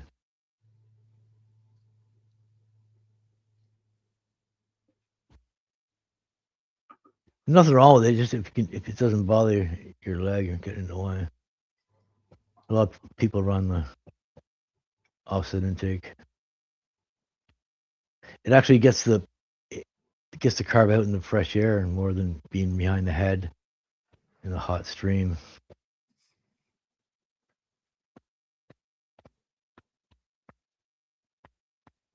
So it's probably better than running off to the side.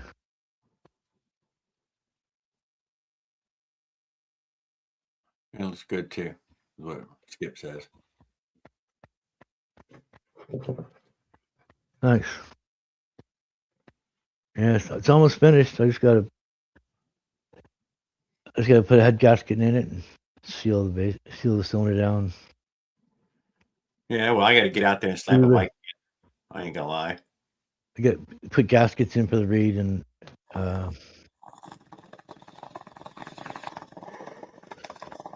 what else do I need? A seat. I need a seat. I'm having a hard time finding a seat. Maybe that'll be the one special thing I do for the chainsaw bike, is I'll put a seat on it, some weird seat. I want to get something that's like a fat leather seat or something. You know what I mean? Like a chopper seat, kind of. From the Springer seat.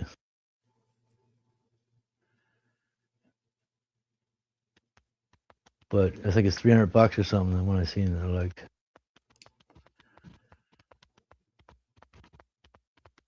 Have you tried cutting cardboard seat? A what? Cutting it up in cardboard? Cutting it up in cardboard? What do you mean? Yeah, getting an idea. Cut something that you imagine to be big, a giant banana seat or whatever, and start, You mean CAD? Cardboard aided design? No, but you can set it on there and you fucking walk away and you can sit down and, you use a little tape and a little cardboard and you can build all kinds of things on there and then commit to it. See if you like how it looks or not, yeah. You know what I mean?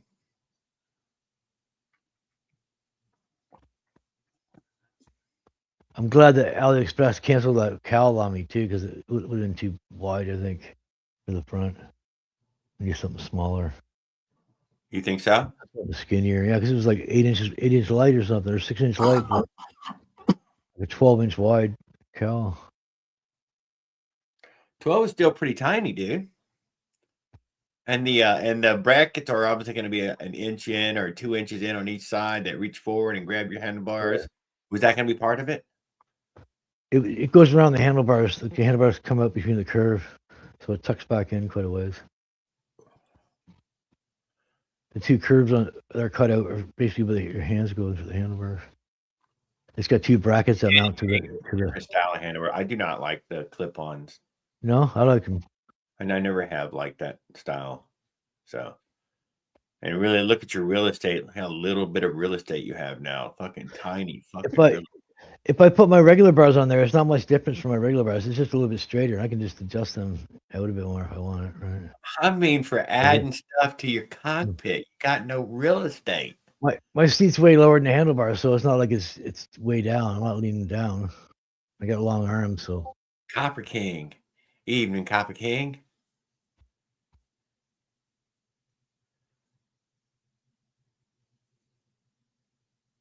And I don't ride the bike for long anyway. You know what I mean? I ride it for like half an hour a day or something, maybe. I know. Although I drive it all day. You need the same scooter seat and all that everybody else is looking for, just as much. I think you're somebody who could tackle that and make it happen and have something, I'm gonna turn the full suspension into my daily, and this is just gonna be for cruising around high speed runs and stuff. I'm not gonna park it at the store or something and go in and leave it outside. Well, then you're gonna want to sit back on it, lay across the top of it. What's that? So you're gonna want to sit back on it and lay across the top of it. Yeah, I guess. Right. I mean, ultimately, that's what you're saying. I just don't want to. I don't want to leave it anywhere, so I'm not gonna. It's not gonna be my main daily bike. I'm still gonna ride the 50cc as my daily. Or either that or the full suspension bike. Abdullah has. Thank you, Mike Miller. That's what I was trying to lean him towards, but he's like, I don't know. He's gonna put on one of those fucking road bike seats. Yeah, that's like a little tiny road bike seat, just enough. Aero, carbon fiber, just touches your tank with 2 millimeters. It's like cafe racer seat on. Yeah, just barely touches your tank. Yeah, it looks comfy compared to the banana seat. But those seats, all those are because nobody's sitting down. It's got to be more comfortable. Who gives a shit what it looks like? You've got to make your ass happy when you're sitting down. Nobody sits down on those bikes, though. You stand up in the pedals. You're never sitting down. That's why I don't want a banana seat, because it's just going to be hard on my ass. But allow you to scoot back and lay forward. Yeah, but if I have a seat, and also sit forward. If I have a seat with that has a mount that goes up, the seat stays, and then mounts to the seat post, it'll be back further anyway, right?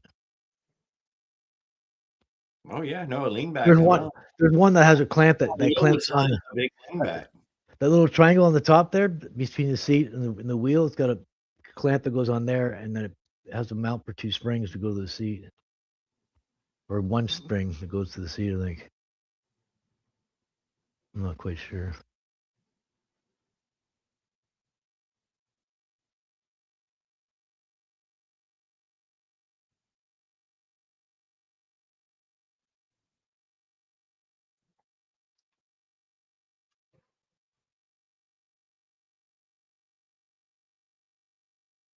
I think AliExpress is the only place we're gonna be able to get it. It's too expensive here. What? Get a seat? A seat, yeah. Oh. Or get something used, maybe. I don't know. Yeah, well, you're acting like it's not a small. It's hard though. It's kind of hard to find. What do you have on there right now? Something up a Harley or something. Maybe a Harley Sportster. That's a little skinnier than full size Harley. You know what I mean? Seat like that. Something that's low, and the lower the seat, the more the handlebars are up. You're not. You know what I mean? You're not crouched down, grabbing the handlebars.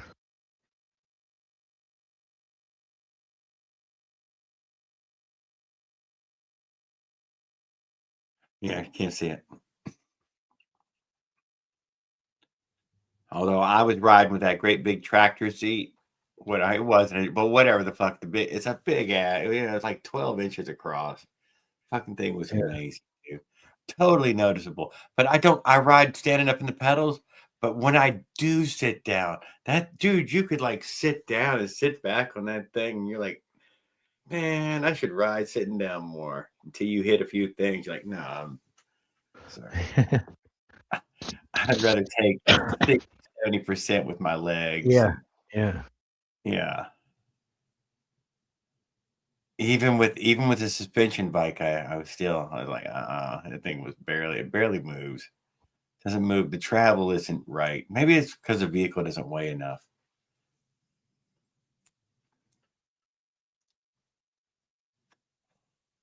You really notice it on the front end, and you hardly notice it on the rear end.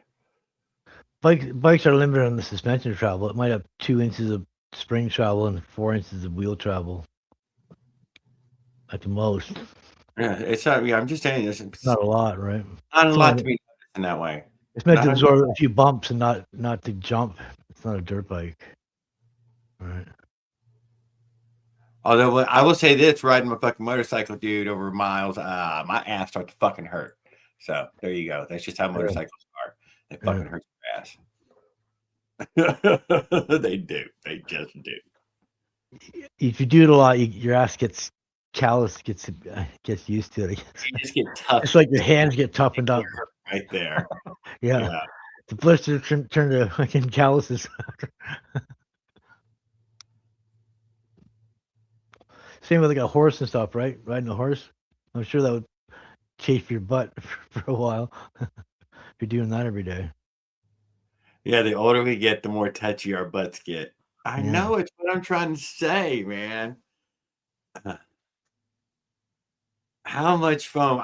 Dude, my last motorcycle, dude, I fucking made that thing look like a stuffed fucking chicken, dude. That seat was so big and bulbous, and I used fucking black ostrich.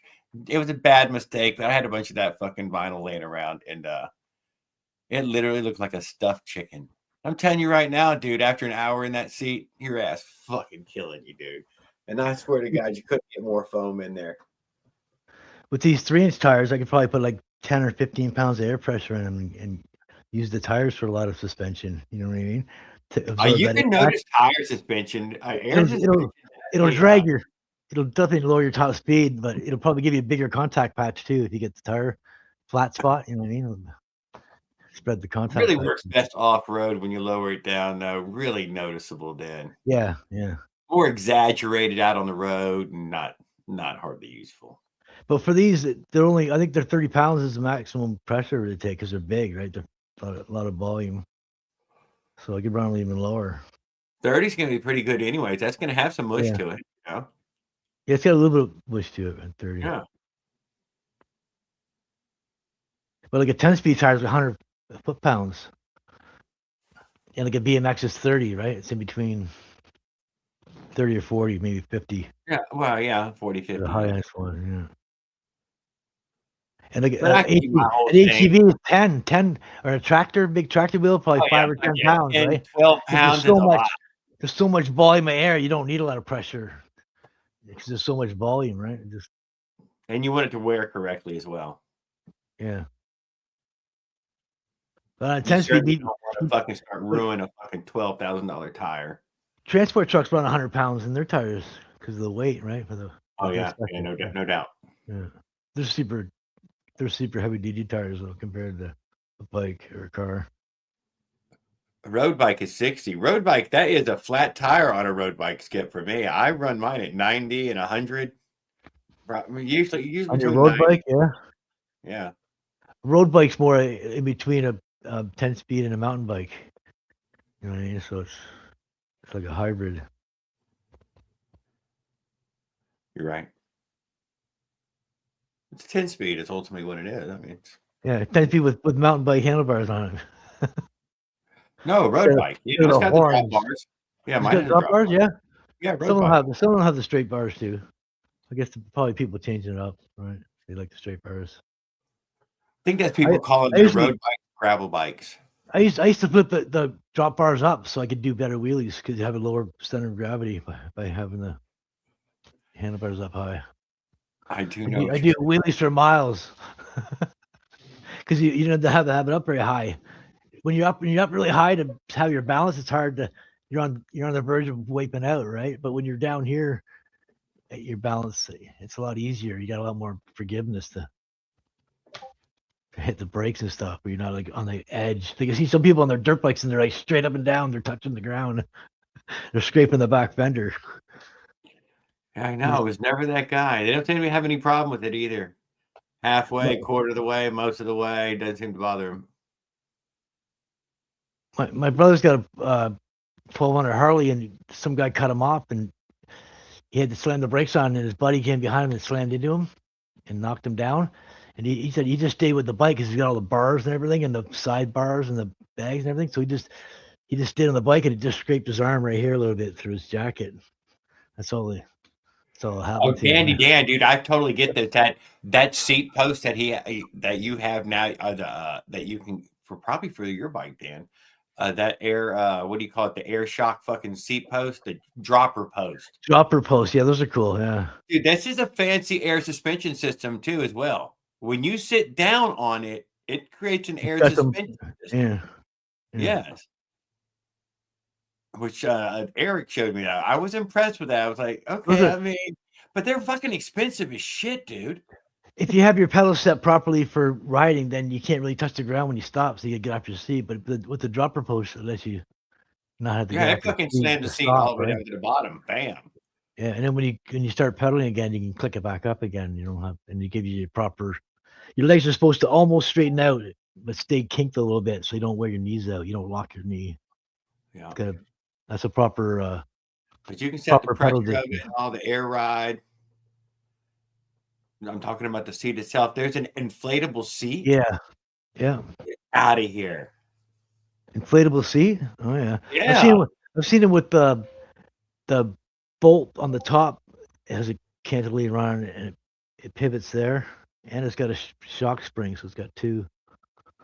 Oh hell yeah, dude! It definitely needs. Yeah, I didn't know that there was an inflatable seat, but that's a great place to start. You start with the seat and the post right there. Dude, quite a bit. Air ride seat. That would be great. Yeah. I've never seen that, but You set your air pressure up, I'm shoot a Schrader interested. valve, and a pressure gauge. Yeah, yeah. right. Schrader valve. As long as it's got the Schrader valve Oh, on yeah. it. I got to get a rear shock for my full suspension. It's $200. It's air adjustable with Yeah. dampening, and it's got a separate reservoir for the fluid because the shock's so small it doesn't have enough room in there to move the fluid, right? Air Hawk bicycle seat. And it's got a Schrader valve and adjust the air pressure for your weight. See, you gotta have something like air pressure. That's why tire pressure is so good about fucking taking out that little those bumps, jar of a spine jarring fucking bumps. I've seen a lot of people drive around like that. Their rims are almost hitting the ground. They're fucking Puddle's got a peach flat. He was running that motherfucker nice and comfy, and bam! I knew it was gonna happen. It's gonna pinch the rim, and the flat. Yeah. I did that. I was riding along with really low air pressure, and then I jumped off the curb. It bang! It banged down, and then it cut through the tube, and then it was like. By the time I slowed down, it was like the whole tube was full of holes, about 50 or 60 holes in the tube from the rim pinching on the ground, right? After slamming it off the curb. I didn't notice it until I slammed it off the curb.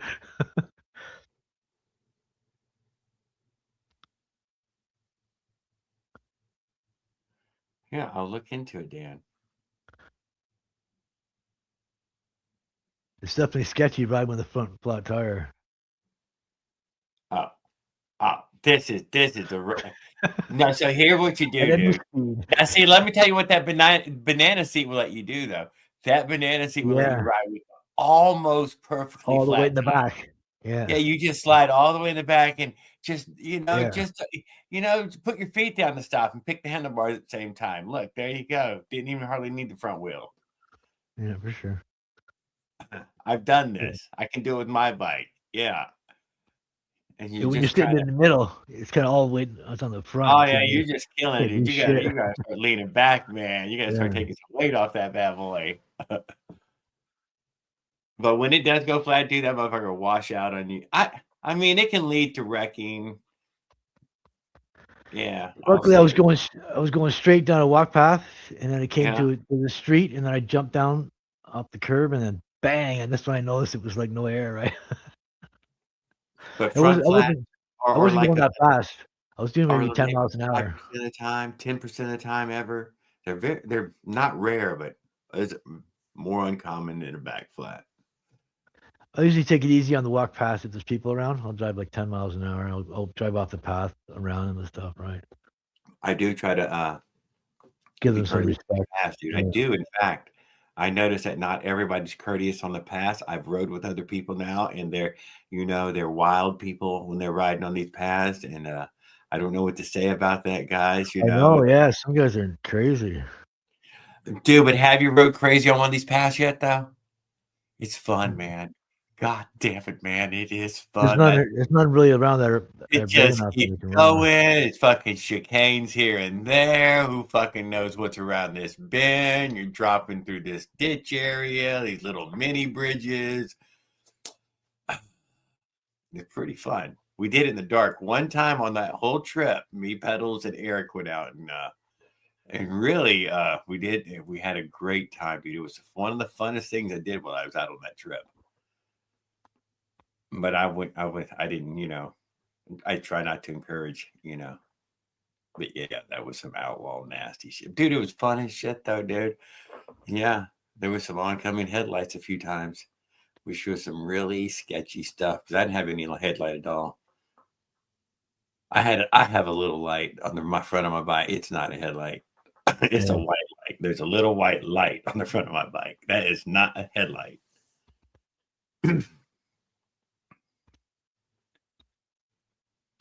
You're late in this one. Yeah, the levee is very similar to the bike path, though. That's what I felt about it. That's why I was like, oh my God, we're in the road when we were last rode together. I'm like, I didn't even know. Oh, I thought this was up on the levee. I thought we were, up here by ourselves. That's how I usually ride around with my light. It ain't a lot of light. It ain't enough headlight for 30 miles an hour. Unless it's really dark out. But that's pretty good. Well, maybe it is. I don't know how bright it is. You would have to. It's 3 LEDs. It seems bright, but this is, you're pointing at the fucking camera. What the It's hell only is to that? be it's only to be seen. It's not really to see where you're going that much. Yeah, mine's just to be seen. It's just a white light to be seen. Yeah. It's a little little flat bag USB battery in there. You can point it just in front of the front tire, so you can ride maybe 5-10 miles an hour safely. It's micro USB, and I got an adapter here to USB-C, so I can charge my phone or I can charge my headset. Micro USB. All the rest are. I'll fucking ride gravel up. I don't care.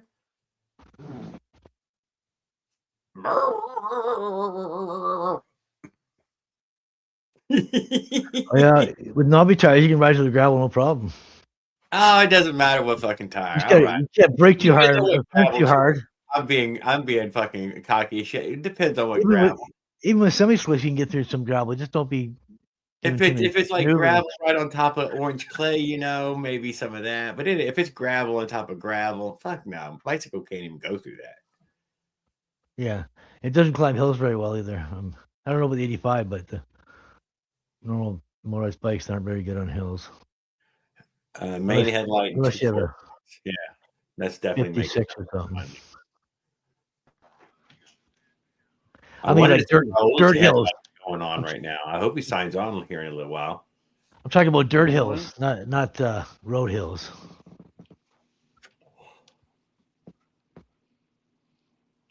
How's it going, Parkwood? How's it going?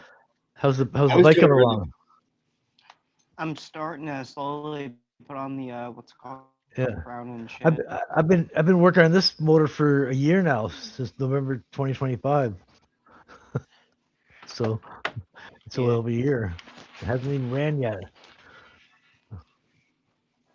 If you got stuff to ride, there's no rush, right? No rush, and might as well take your time to do it right. It's no rush. I want Tamboy and what's it called? Freaking Kirby to take his time welding the pipe. Right on.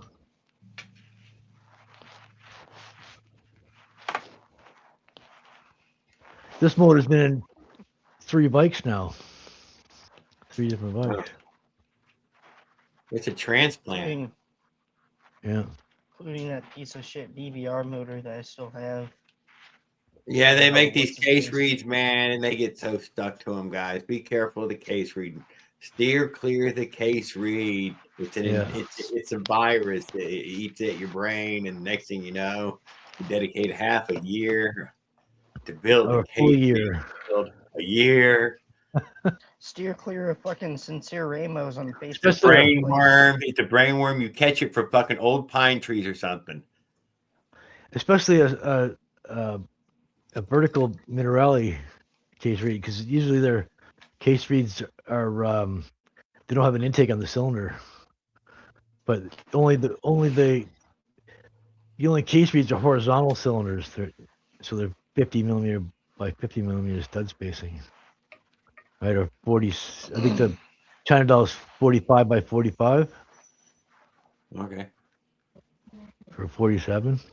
I thought mine has to be over 50 because I have 52, right? No, but 50 is for I don't 45, know. 45 is for a 47 piston, so you can be 2 millimeters off. So 50 will be 50 millimeter spacing would be for what yours 50 millimeter bore. So yeah, 52. 52. So you could be 40, 52. Yeah. 52 bore. So that's the Avenger, right? Yeah. I'm thinking the YD 100. Oh yeah, the YD 100. That is the one that it goes on. 50. Yeah. You had that case yet? Have you had that case yet? No, I've only had the China doll. 66. You still have not had the YD 100 case? I can't. It's like $400 for me to buy them. I can buy come on! I can buy just the bottom end for $150, I think. No way. Yeah. No cylinder, just the bottom end. That's it. I can't even buy an Avenger. Y'all having some trade deals with China right now, so that way maybe your China deals will start flowing back in again. I don't know. I buy everything from Amazon.ca. I mean, but isn't that still? I mean, the high price from them is because it was China or something. I don't know. Usually stuff comes from China. I don't get free shipping anymore. I have to pay for shipping now. So I don't know.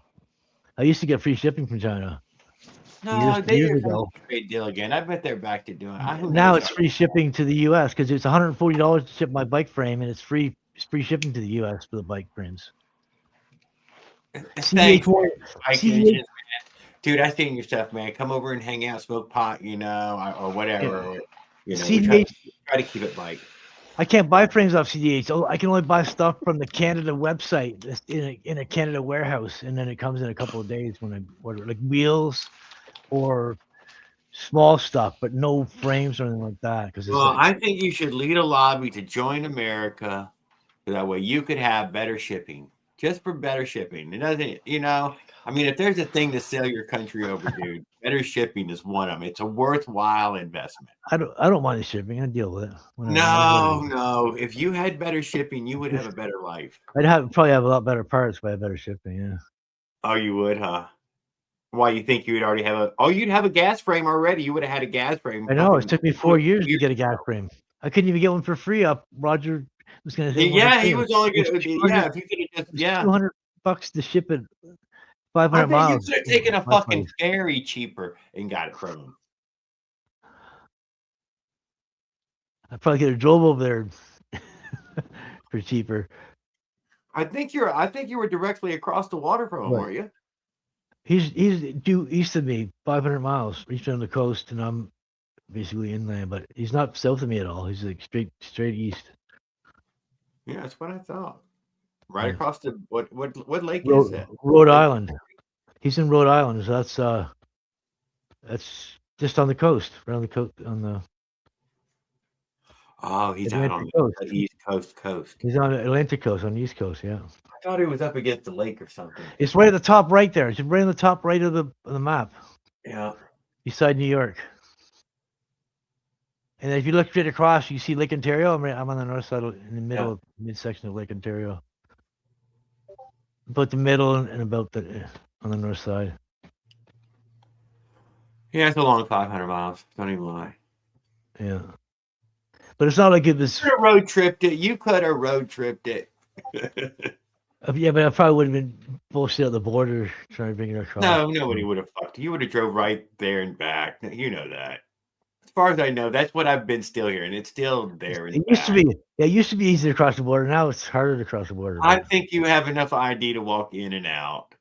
You used to be able to stay 6 months in the U.S. without even registering. If you want to stay longer, you can't stay at all one day unless you register with your fingerprint and your license and your phone scan and your social media. They want to see your social media and everything. They're not looking at your. Oh yeah, they are. They're looking at all that. They are. I'm telling you, dude.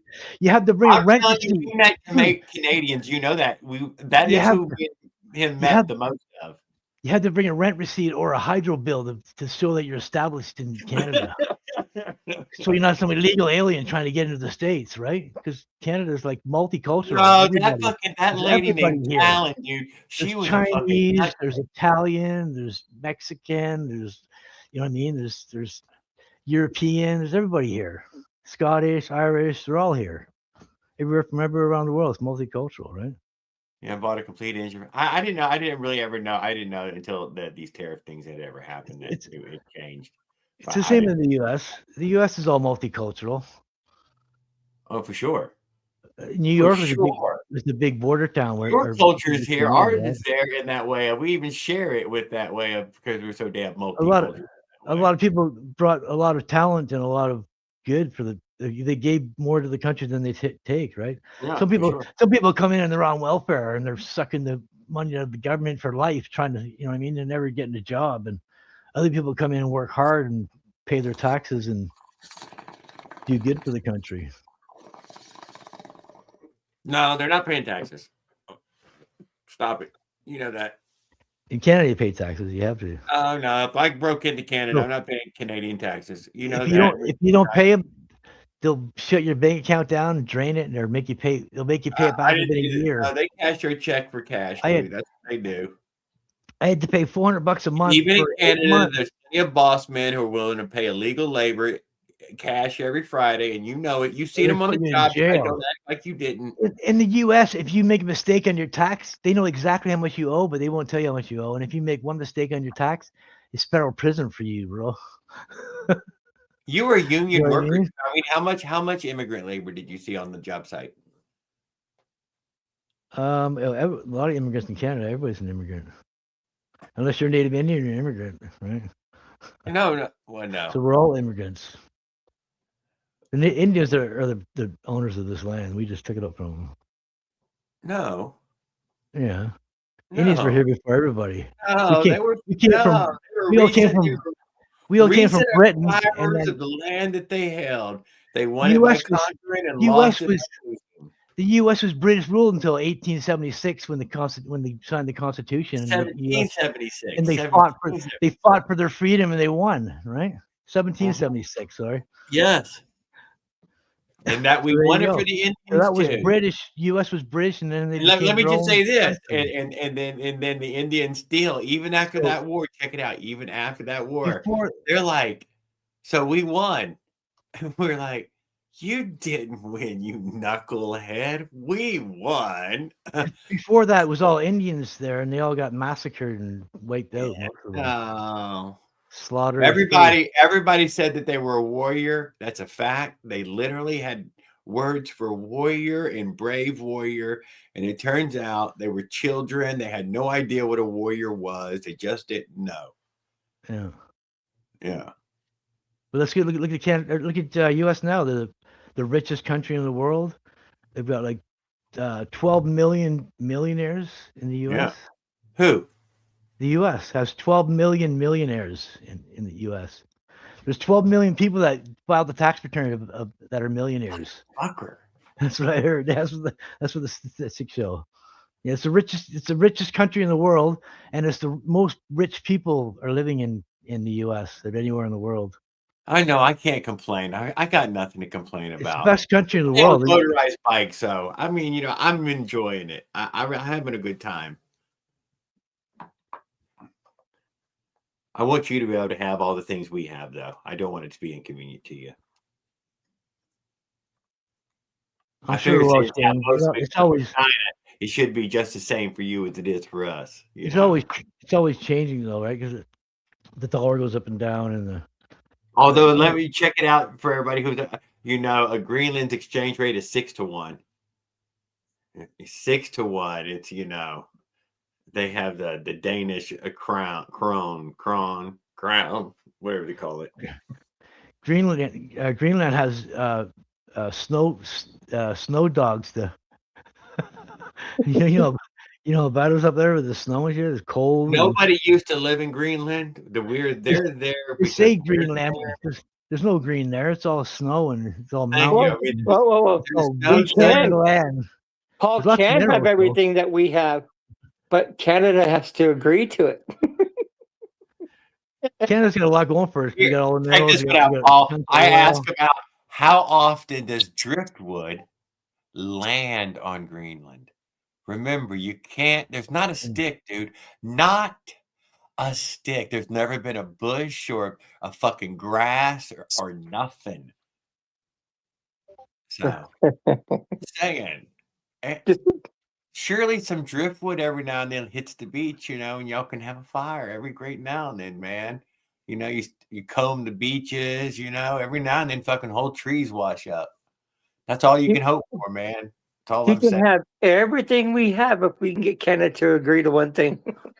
The only reason people are living there is because of the modern world. It's literally every bit of it is about the modern world.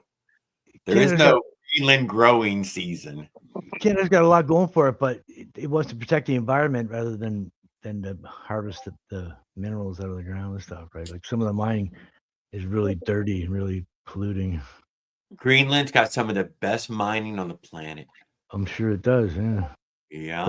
It'd be freezing cold though. It wouldn't be. Future mining. Don't forget, there's still a future. If you are not careful, we're going to take all the Canadian. If we were going to take all the Canadian Arctic too, And then what are y'all going to have? You're going to have Calgary or something. One little city here or there. Bing, bang, boom. That's gonna start a world war if that happens. No, there won't. Yes, it will. Greenland will start a world war. Greenland would start a world war. If the U.S. Tries to take Greenland, it's going to start. We're going to take Greenland from them. It will. There's nothing nobody could do. There is no U.S. There's no forces that aren't U.S. forces. Paul, U.S. is going to take Greenland. It's going to be United States. I don't think so. No, everybody already sold their soul. Trump's already planned on it. Yeah, Trump's planned on it, but the whole world sold their soul in the 40s on this. They literally got together as a group and said, okay. They've been trying to buy Greenland for years. Yeah, the U.S. has been trying, but Denmark kept saying no. Hostile takeover. And Greenland is a NATO. We were talking about it for a long time, Dan. Greenland is a NATO country, and one attack on one NATO country is attack on all NATO countries. Article 4, Article 5. Not for long. Trump wants it. It's silly, no, it's going to start a world war, bro. It's going to fucking jeopardize. I don't think you have to worry about the world war. I have no idea what this is. Real. You're going to have to worry about because we stole another oil tanker today from Russia. Canada said they're going to, if the U.S. invades the Greenland, they're going to help. They're going to help Greenland. So I don't know. It's part of the NATO agreement. I know it's Danish. It's part of the NATO. Exactly, Skip, not a country. the U.S. runs NATO, so it's kind of weird, right?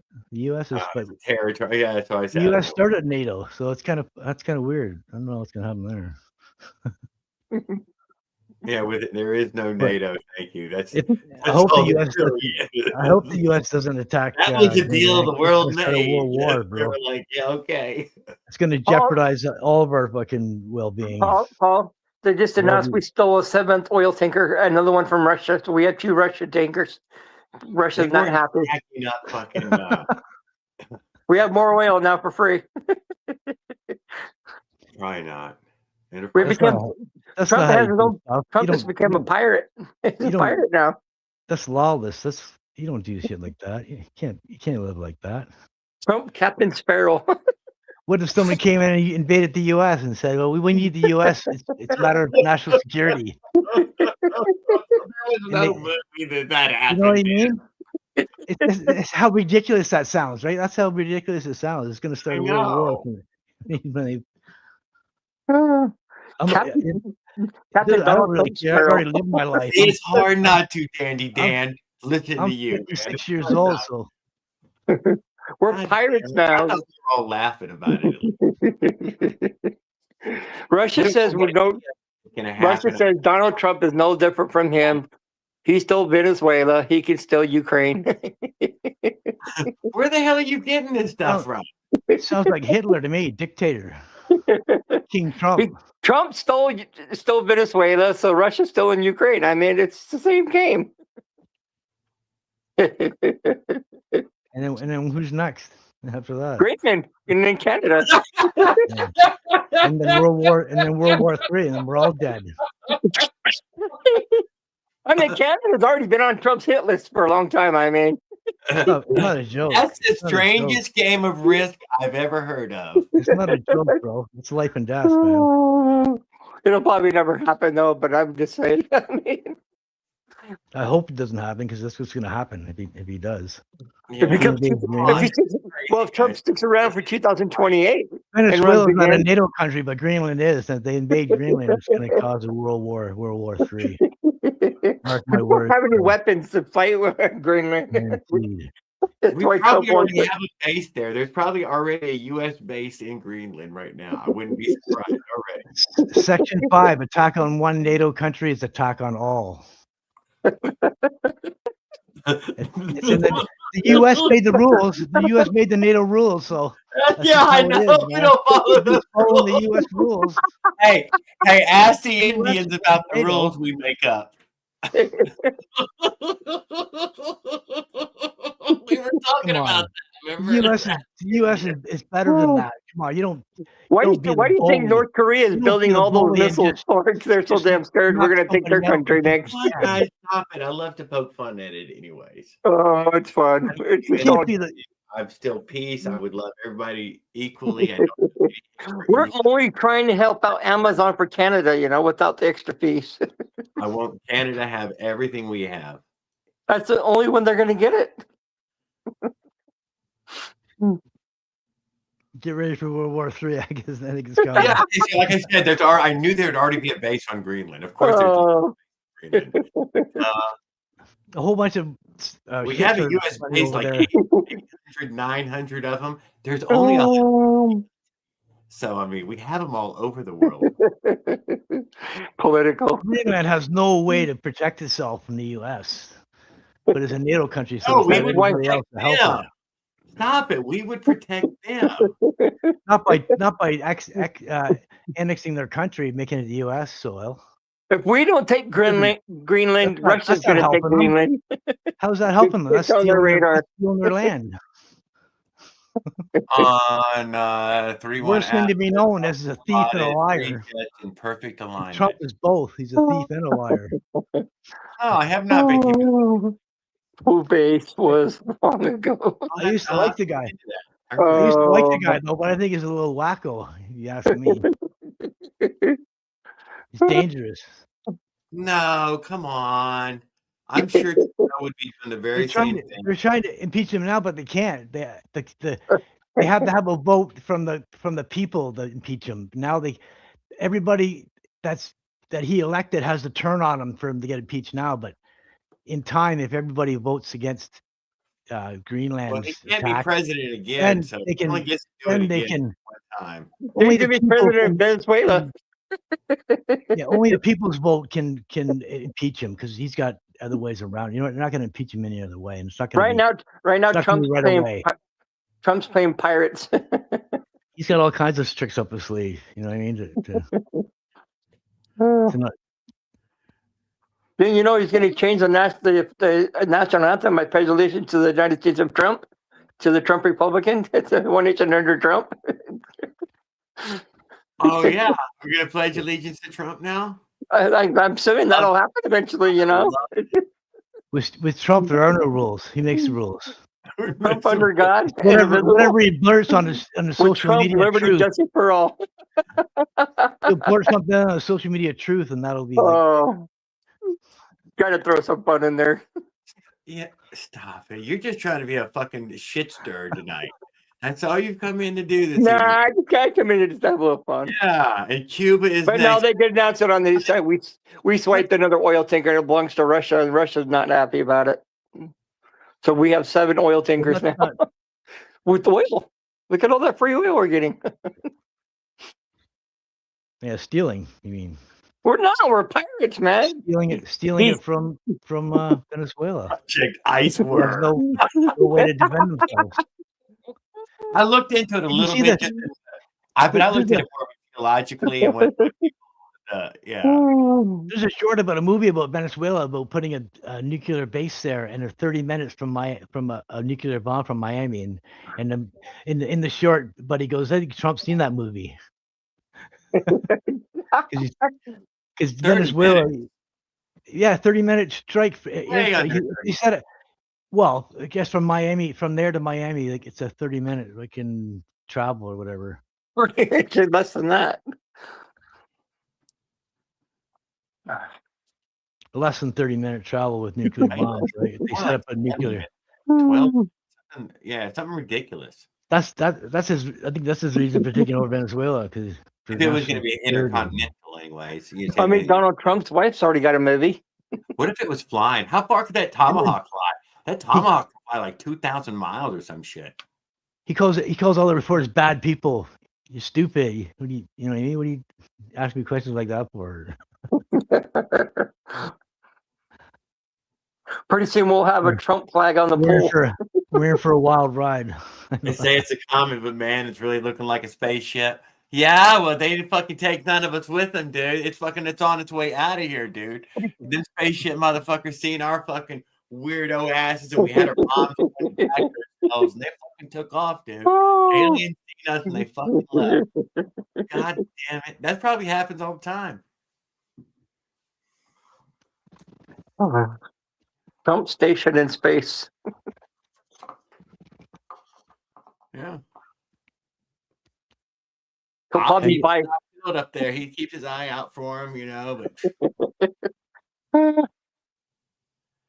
redneck ways, exactly. You know what I'm saying? I've seen this in this, but it's on its way out of here, dude. And they're like, we're out of here.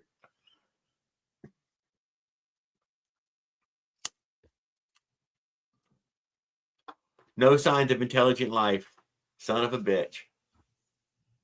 Maybe on the next at least we've had a good life, and then if the nuclear bomb hits tomorrow or whatever in a month or a year, at least we lived our lives, right? We've been exotically lucky that we didn't end it yet, dude. We look at it as we are. I know. Yeah, it's been a long time since we had a world war. We've had a few. They could have done this a long time ago. Yes, we lived through. Me and you have lived through the end of the world for a very long time now. So, yeah, me too. Yes, in that way, we've seen it all the way to Ronald Reagan, and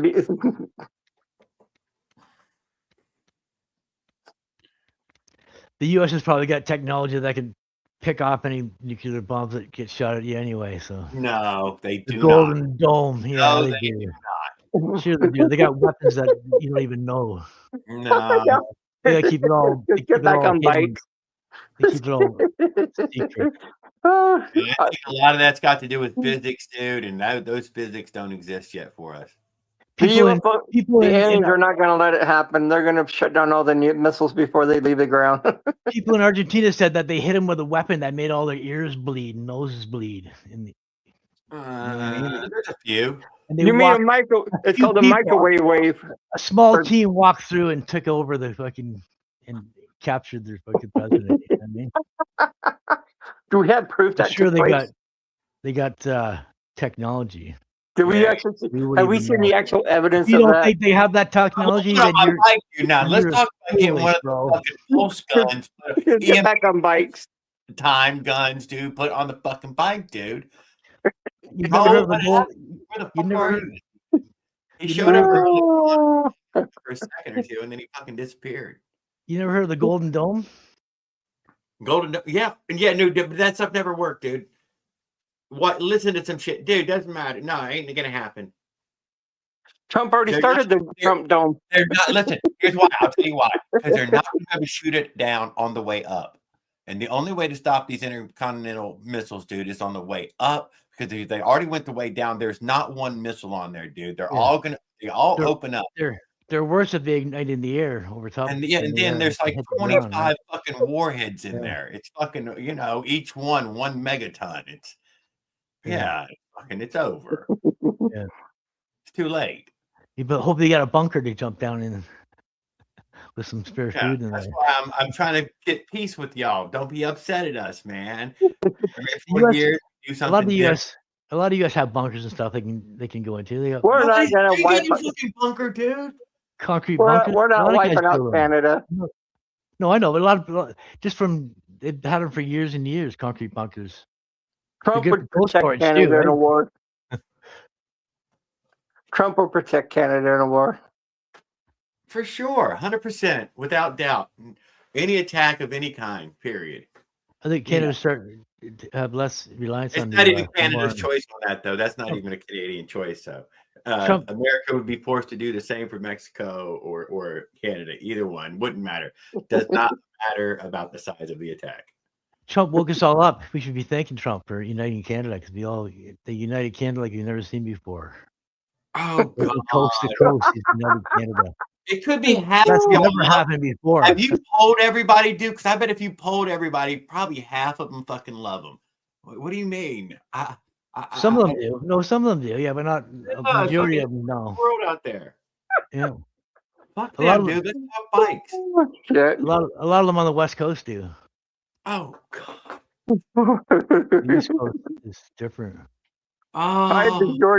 Hide your China CDI. A little separation. Most of the trade, most of the trades from Ontario is the Highway 401. It's the biggest highway in North America. 16 lanes wide. And it goes. We just got to get Trump to drop the tariffs down that road. Canada. It sounds like a fun road to go down. It goes right to the U.S. It goes to the Michigan border. It goes to the Niagara border. It goes to the Detroit border. How close are you to The Niagara Falls? The 401 kicks off the 402 to go to Michigan border, and then it cuts off the QEW to go to the Niagara Falls border, and then it stays on the 401 to go to the Detroit border. Paul, how close are you to Niagara Falls? About an hour, maybe 60, 70 miles. Oh, that's not bad. Yeah, pretty close.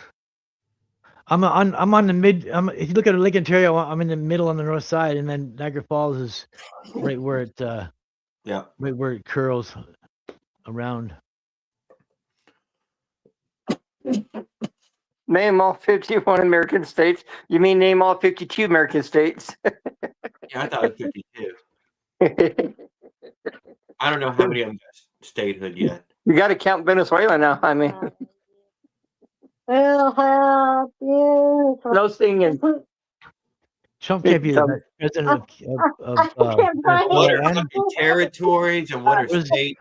He's supposed to have allegiance to the U.S., not Venezuela. What? He can't be a president of the U.S. and president of Venezuela. My God, is he going to be fucking president? Remember we talked about that one night, Paul? That he's yes, probably going to go be president somewhere else. Son of a bitch, dude! If he didn't get a job in Venezuela, I told you he was going to go get a job somewhere else. That's a conflict of interest. You can't be. You got to. Your allegiance should be when he's sworn in. He's an overachiever. He's sworn in to uphold the Constitution when he's sworn in as president, right? He might take Iran too. Make that in the United States. He's busy breaking the law more than anybody I know because he's immune to. Redneck Way says that y'all in Canada are worried that gas engines may not be a thing forever. They wanted to switch to all electric, but then they changed it. I guess they changed their mind. Yeah, after we got rid of Joe Biden. We're not ready for all electric because we can barely because you have to generate the power as needed. You can't store it. Right? So President L. Trump. If everybody's on electric, it's going to need a lot more power generation. There you go, Skip. I like that one. Maybe a fusion generating station. That's like the sun. It doesn't give out. It doesn't create nuclear waste. It just creates heat. You got a lot of lakes, though. I mean, you got a lot of lakes. It burns all the chemicals away and doesn't leave anything. Like it doesn't leave radiation left like plutonium. Yes, he gave a speech today. It's like the sun, right? The sun's fusion. It's clean, clean energy. Terrible solar in Canada. Burns clean. Right? It burns super clean. There's nothing left once it burns. What is fusion? The sun's fusion. It's not It's not nuclear. It's gas. Solar fusion. Yeah, no, fusion, not fission. Yeah. Fission, fusion, same thing, I guess.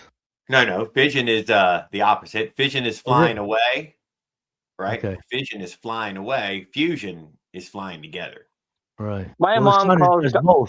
Sun does both. You can't take the piss. My mom calling Donald Trump. And you use a series of fission bombs to set off. Around in the bathtub. Well, they're using it for electricity. The fusion. My mom tonight called Donald Trump. Use fission. Fission, whatever it is.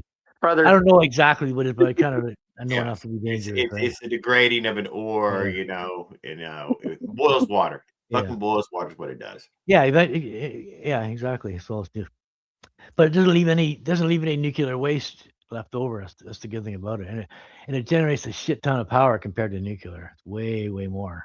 What is fusion generators? We don't have no fusion. I'm saying that. No, they're working on it. They're working on it. They're never going to get there, dude. It's never going to happen. That's never going to happen. When they do, it's going to be a breakthrough for power. When they do, then we can all run electric vehicles and have enough power to run everything. Until then, didn't somebody try to do the fusion and it came out to be a disaster?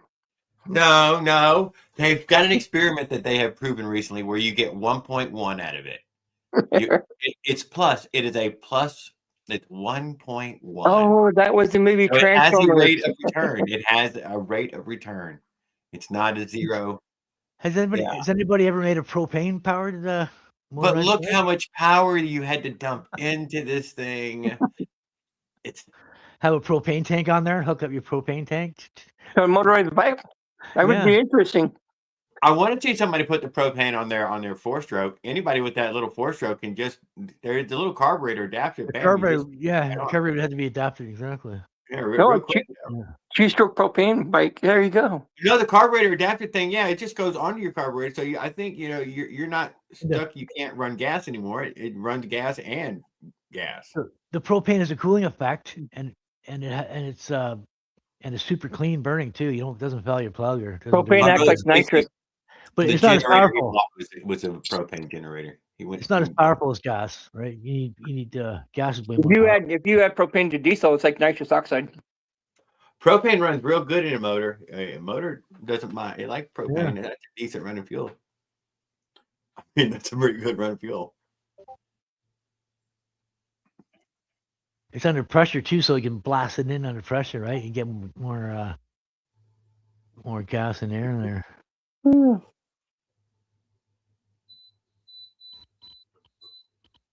I'm taking it has some sort of a spring-loaded thing, right? That something's bumping it somehow, huh? My brother had a van that was propane powered, and the when he got it, the valve covers were blowing off it. I don't exactly know how that works. Something happened, and the engine crankcase filled up propane, and then it ignited, and it blew the valve covers off, but all the bolts were still in the engine. What? And it would just bubble the valve covers up like a balloon, and ripped all the holes around the bolts. Right out, blew the valve covers right off around the motor. From running what? From the propane. He has something happened with the carburetor, and it filled the crankcase. Filled the crankcase with propane, and then it ignited, and it blew up the valve. Blew up because you're not supposed to have propane in the crankcase, right? In the valve covers. I can see something happening. In the cylinder's okay, but if it gets in the crankcase, it's bad news. It'll blow your valve covers off when it ignites in your crankcase. Yeah. And the tank was covered in fiberglass too. It was completely wrapped in fiberglass and had all stainless steel lines to the carburetor, and it had this weird carburetor thing, weird boxy carburetor that propane hooked into it. It ran on gas or propane. Yeah, it was pretty cool. It was a conversion kit. He never used the propane. He got it like that with the valve covers blowing off it, right? For cheap. Propane's expensive to buy random gas. Yeah. If you have to buy the propane and its container at the same time, that shit is not cheap. It's just not cheap. Yeah. If you're refilling tanks, that's pretty cheap. Plus, that's a bomb underneath your vehicle. Pressurized gas, and you get an accident, you get T-bone on the side. Boom! It could explode, right? Well, what about that? Or it could a pressure release valve could spray a bunch of propane out, and then it could ignite and shoot flames everywhere, right? So, propane's bad news on a vehicle. I think it's like hydrogen powered cars. It's a bomb waiting to get into an accident, right? Hydrogen's a bomb when you put it in a tank under pressure. You know what? It's in fact one of the more energetic fucking things there is. Yeah. Yeah, just so happens. You get a lot of pop out of hydrogen. Yeah. It's water, right? It's extra compared to everybody else's fumes, is all I'm getting at. It is, it's the most. It's got the most pow. Yeah. And burns clean too. It makes water. It fucking makes water. Yeah. Most cars try to do that with the catalytic converter. They try to convert emissions into water, burns all the emissions off, and then pretty handy in that way. Drip out the exhaust, right, and drip water. Well, water's in the air, so if you're an air pump, compressor is going to be the same. Also, the hydrogen also runs. It makes water, and this is also terrible for the engine. With electricity, you can convert water into hydrogen and oxygen, right? You can split the two. It's pretty hard to, though. It takes a lot of power to it takes a lot of power, or it takes a rarer element. And if you put rarer elements in there, like silver, which can produce decent amount of fucking hydrogen, you're fucking using silver for fucking gas. Okay, it was cheaper to pump in fucking crude oil 100% of the time. Yeah, what water puts out the fire, but if you put electricity to it, it'll bubble into hydrogen and oxygen, which is highly flammable, right? So water can be the fire, or it can put out the fire at the same time. It's amazing that you can put water on fire and it doesn't convert. You know what I mean? It doesn't convert. It just converts to steam instead of hydrogen. But electricity Yeah, converts you have into to have hydrogen and energy. oxygen. It's kind of weird, right? How something that puts out the fire can actually burn.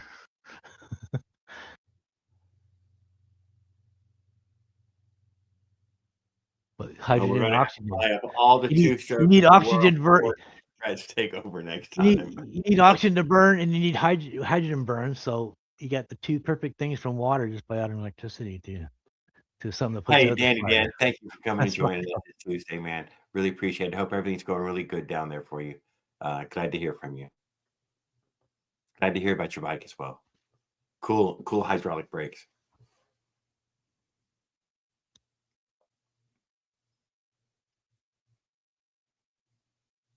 The water is the fire. Yeah. And good thing cars don't run on water now, because what's it, like $1 for a half liter of water? You know what, dude? There was a movie. Do you remember the movie Mr. Mom? In that movie, Mr. Yeah. Mom, it predicts that this bottle of water is going to shoot way past all the rest of this, and you're going to make way more money on this bottle of water. And they were right, dude. They were right. Fucking motherfucker. That was right. I would have never you can't just sell people water. You can't just sell them water.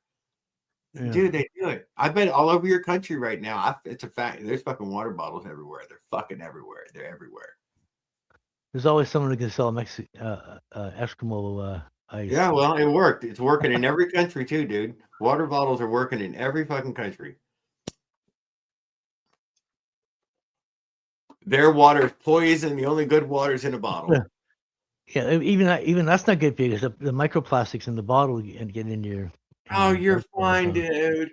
It's inert. You're gonna live right through it. There's microplastics in everything and everywhere, all the water, even if it's not in they're plastic. super crazy inert, very inert. Affect nothing. Gonna be here for a long time. A long time. Your body's gonna be dead, and they're still gonna be in there, fucking, slowly, fucking, waiting for another drop of sunshine. I guess get some UV. I think it takes UV to get them to, make smaller and smaller pieces.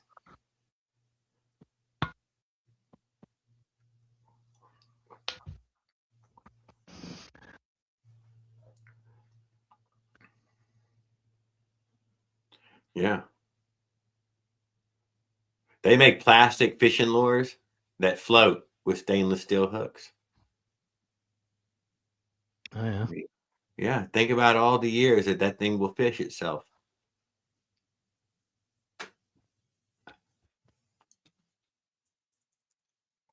There you go. That's why I haven't gone fishing in forever. I used to go all the time. At Wilmot Creek in Bowmanville. Just go fishing and party. I used to fish a lot. I used to fish addictively, as much as this motorized, more than this motorized bike. But I'm on the water here, dude. I'm fucking on the water, so it matters, Fuck, I'm on the water. It's a great thing to do beside the water. Yeah. I have left fishing though past maybe, let's say, fucking 5 or 6 years, 10 years, maybe even. I don't know, just a little less interest. I go fishing every now and then. But... If you know what you're doing, it can be fun, but it can be a waste of time if the fish aren't biting. You know what I mean? If you don't know what you're doing, it takes skill. Yeah. It takes skill to spool the fish, because they know you're there, right? You gotta be super quiet. I stopped fishing with a fucking hook a long time ago too. So I'm bringing a fancy light and a spear, and I'm gonna go fucking find me a fish. I ain't gonna wait for one to fucking find my hook. I'm gonna go find his ass. Fact. That's the way I'd rather play the game. Find a nice deep pool with a small waterfall.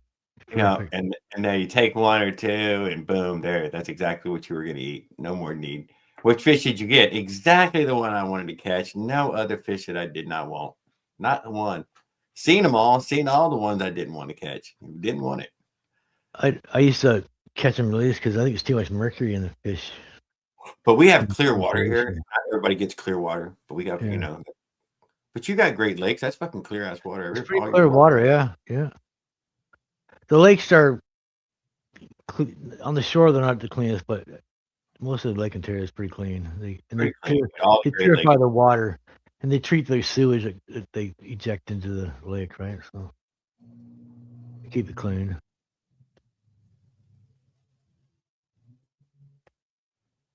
I think the tap water is like most of the bottled water is municipal tap water that's run through a reverse osmosis filter.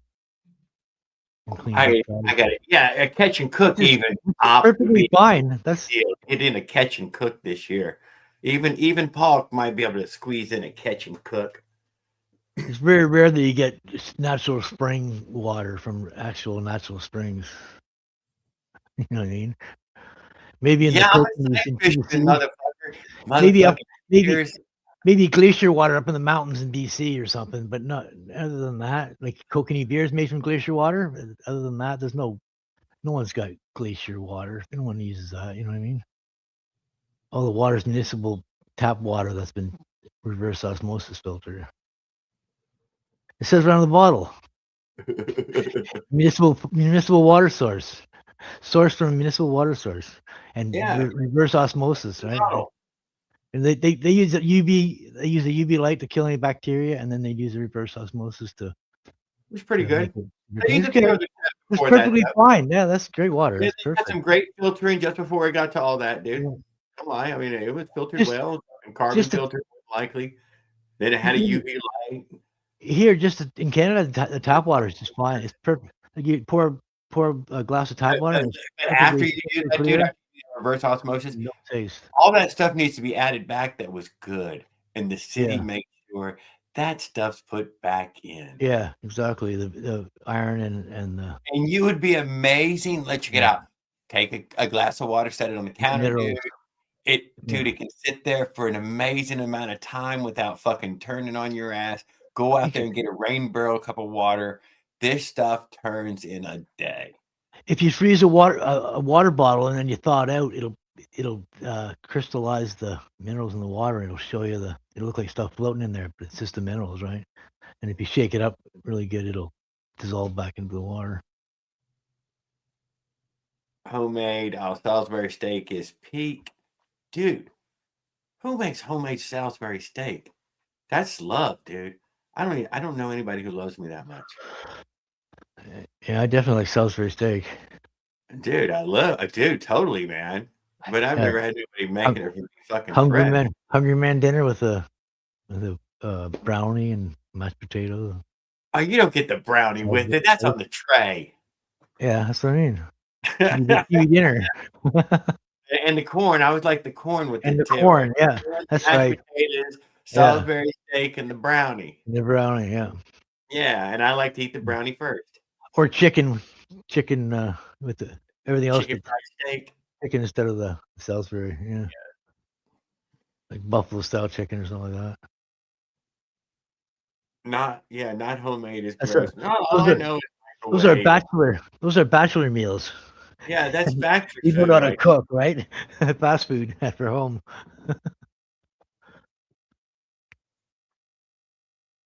Convenient meals. I guess that meal had to be local somewhere. Maybe it's local to where you live, Farquad, and y'all just make it fresh. Nobody's making that one fresh for me. That would be amazing. I get it was fresh. Yeah. It's just hamburger steak, isn't it? That's somewhat. It's just hamburger, isn't it? Homemade bread pudding. Okay, I like bread pudding. Salisbury steak's just hamburger, isn't it? Shrimp ramen is amazing. No. Shrimp ramen's good. Shrimp ramen's all right.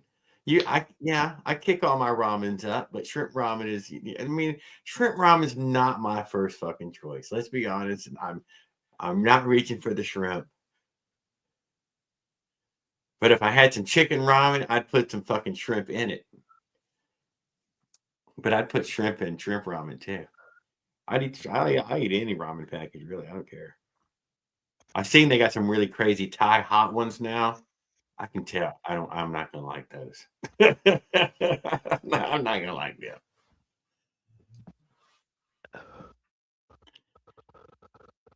And I ain't the kind that adds a big old dollop of hot sauce to my stuff either. Roast turkey, yeah. Any of the other ramen packages is good. I like the shrimp one though. I'll eat it too. Yeah, I'm big on ramen. I don't really have one that I don't like. But I'm gonna buy the chicken ramen and would eat the chicken ramen over and over and over and over and over. It's a nice light snack. Add some fat to it, add some green onion, bada bing, it's a whole damn meal. More like an appetizer. Bird food. You're right. Add an egg to it real quick. Bing, bang, boom. There you go.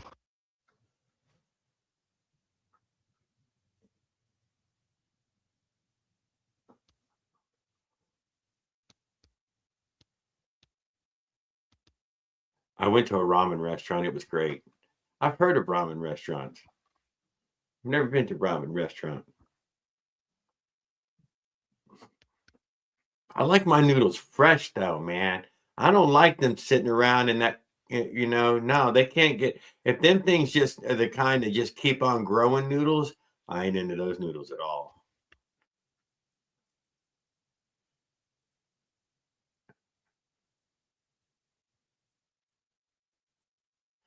But they probably have like fresh ramen noodle, which I don't even know what the fuck that is really. All I've ever had is crinkled up ramen noodle. Yeah, exactly. You do.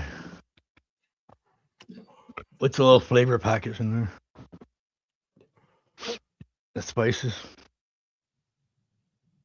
Beef or chicken, whatever.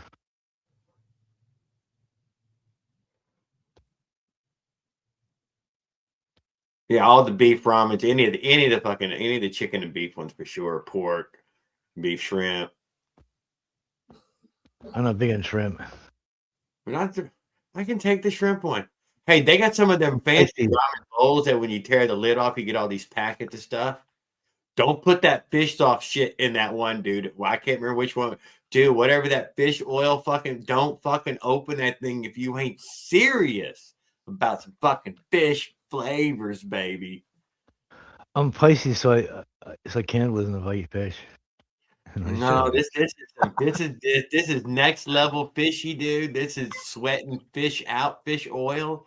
I mean, this is woof. Don't open it unless you know. It's some harsh fish.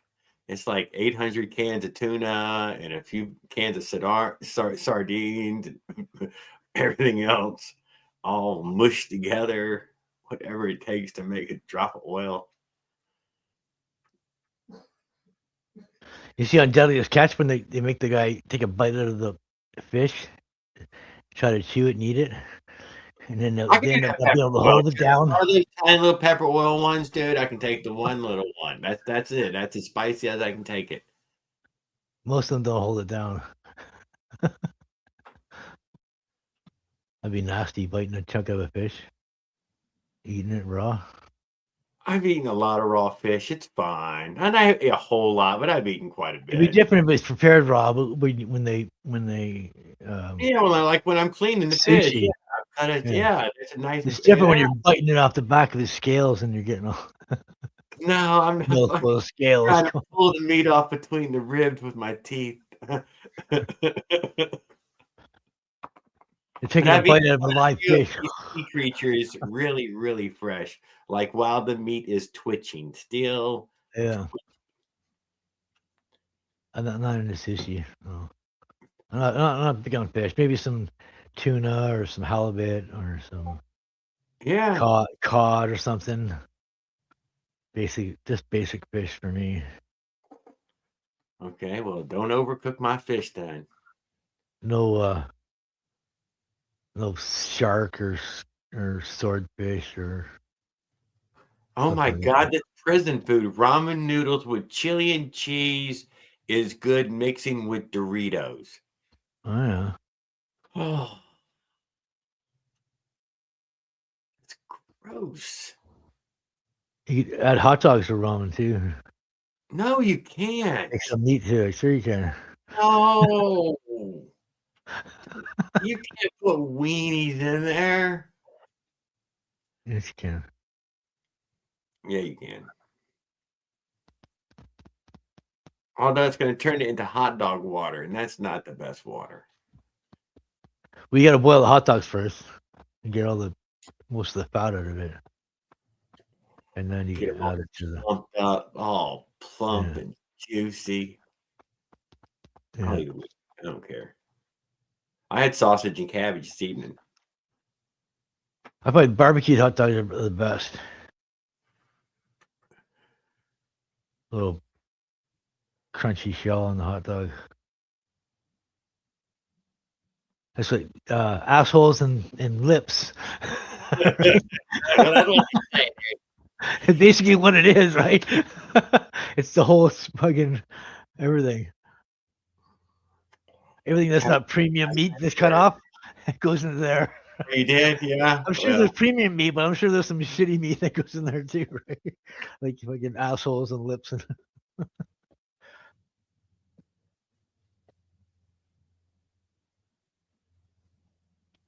Coronavirus pallet. What do you? What is that? What's a pallet? How do you get a pallet of it? Are you handing it out? Are you a super spreader?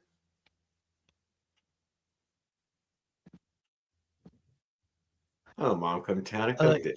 Yeah, well, I mean, beans with like beans and molasses with chopped up like 1-inch chunks of hot dog.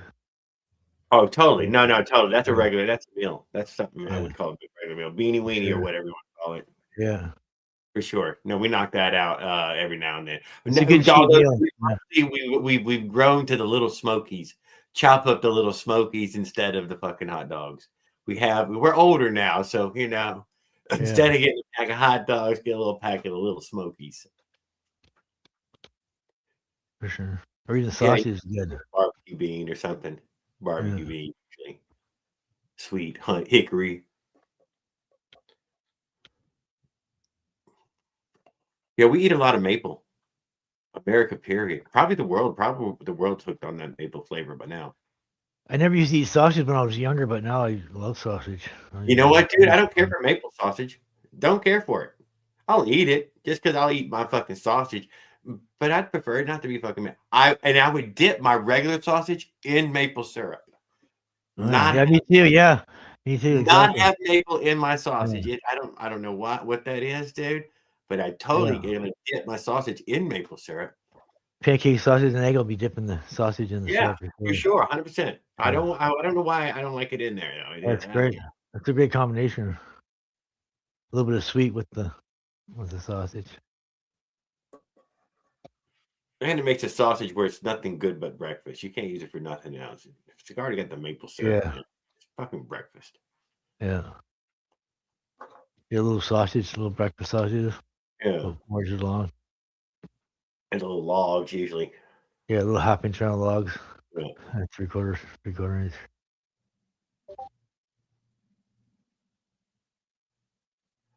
Barbecue hot dog works good. Dude, you don't got to barbecue a hot dog to catch a catfish. You can just use a piece of hot dogs. Just good enough. Yeah. Put it out of the fridge is fine. I suck at cooking, but I'm a great eater, though. Oh, I'm a good eater, too. I'm a really good eater. I'm not a great cook. I can do the dishes, too. I can clean up. I just can't cook. I don't mind doing some dishes. Christy's let me do them this whole time, but I've been doing them here and there recently just to do them. For sure. Yeah. I So don't like to putting them in the dishwasher, basically. It's not really doing the dishes. Oh, son of a bitch. Although, do you have enough pressure to wash them clean before they go in there? Yeah, there's a double sink there with a sprayer. Has it got enough pressure? Oh, yeah. Yeah. Well, then it's easy cheesy then. You're putting them in clean to start with. Yeah. It runs hot water only. Yeah, dishwasher wash them. They're ready to fucking put away. There's like 6 pounds of water pressure. It's got pretty good shower pressure. I hate a weak shower. Yeah. Now, Dude, I do. We stayed at that fucking one casino hotel. Me and Pedals did. Whatever that Indian casino was. Dude, the shower pressure in there, I don't even know if I mentioned, was so incredibly strong. Ripping your skin off. Yeah, dude, it hurt. And Yeah, the it hurt. fucking Yeah. weird, crazy head there didn't have a rain feature. It had this other feature. Dude, it was the worst ever. Have you And it seen was the? literally the strongest water pressure I've ever had, dude. It was on super mega fucking turbo, and there was no turning it down. They've got a new anodized It had shower head. buttons for knobs and fucking twist knobs in the showers. Dude, it was stupid as shit, but that fucking pressure was. I didn't know. I couldn't fix it. I tried. Dude, I was holding my fucking hand above my head. It was hurting so bad. Mother. Yeah. It hit my dick once, dude. Holy shit. Holy shit.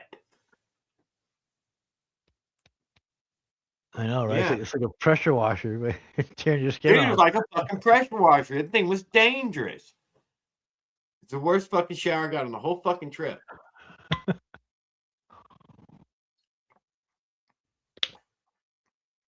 It's like driving your bike in the hail. Yeah, dude. A motorcycle or bike, this motorized bike, or the boat over the water in the rain. I don't know about hail. Yeah. Oh yeah. It only takes raindrops to really, and 30, 35, dude, those high things speed, are hard, dude. And you start covering your face because you can't, dude, right around your mouth does not like all those little sharp stabs. It's like, wow, I'm gonna block that out, man. It's fucking beating my lips up. I'm stinging. Oh. That's supposed to have a full face. That's where that full face comes in. Yeah. Yeah, so you can at least, 100% not hitting your fucking face. With good vents, so you don't fog it up. Less airflow. Oh yeah. Oh yeah. I haven't. Oh yeah.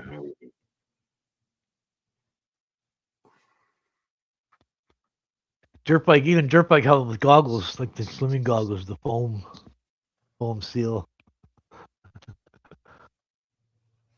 Supreme pizza minus the olive. Had to pick something on a supreme pizza you didn't like. Man.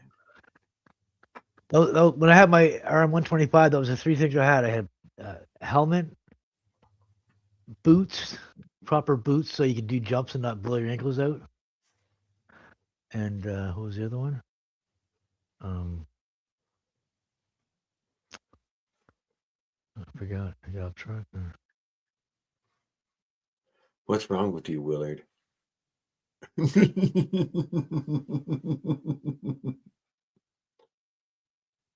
And have you ever had a bitches and gravy pizza from Walmart? They sell it.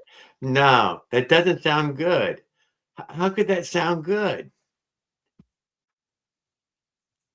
When you're doing 10 or 20-foot jumps, you need good boots to keep your for sure. ankles from blowing out, right?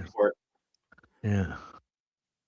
Just like elbow pads and chest pads and all that stuff, right? Spinal protection. Just like racing gear, basically, but made for the dirt.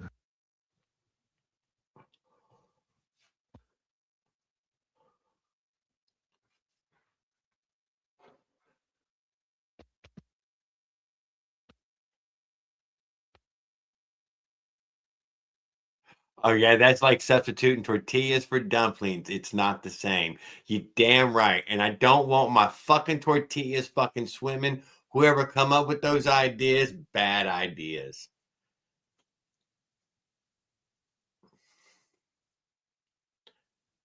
Tortilla soup and stuff. No, no, no, no, no. Once my crunchy taco shell is soft, I'm upset. I'll still eat it, but I'm not happy. Have you ever had poutine? Huh? Have you ever had poutine? That's French fries and gravy with cheese curds. I'd eat it. Those are all on my menu. It's damn good. Beef gravy. Oh, brown gravy? Yeah. Let's have brown gravy when they got fries around. Steak fries. I guess steak fries and brown gravy go together. They got canned gravy. with it? Cheese curd? This is something you could only get at a steakhouse normally then. And you're gonna get cheese curd as an appetizer. Fried, more than likely. It's good. The gravy and the fries melt the cheese, and it's pretty good. Yeah, I don't even know where to get no cheese curd at. You can just use mozzarella shredded cheese with cheddar and mozzarella. I do that sometimes too. Just throw some cheddar, mozzarella, shredded cheese on there, like pizza mix cheese. I've been making fucking hash browns, so a bunch. Scattered hash browns in a pan. I ain't gonna lie, I've been eating a bunch of that recently. Yeah, those are good. Yeah, my mom used to make potato and fish patties. Fry them in a frying pan. Potato and fish mashed together to like a little patty, and then salmon patty though, or just any fish. No, potato patty. Potato Yeah, and any kind of fish like cod or whatever, or halibut. Okay. Yeah, and then with the potatoes, with leftover potatoes, you mix it with the fish, and then you pack it into a hamburger patty, and you fry it on the stove, and then you just put some ketchup on it, and you brown both sides, and you eat it, right? And then some ketchup. It's great. And it's just fish and potatoes, right? Fried in a frying pan. Awesome. I'm a meat and potatoes kind of person. I grew up meat and potatoes. Oh no, I'm eating potatoes for sure. Yeah. I would eat squirrel dumplings again. Not gonna lie, Jared. I would eat. Oh yeah, somebody prepared something like that for sure. Oh yeah, I love dumplings. So yeah, and stuffing. I love stuffing. I like stuffing. I like dumplings. Yeah.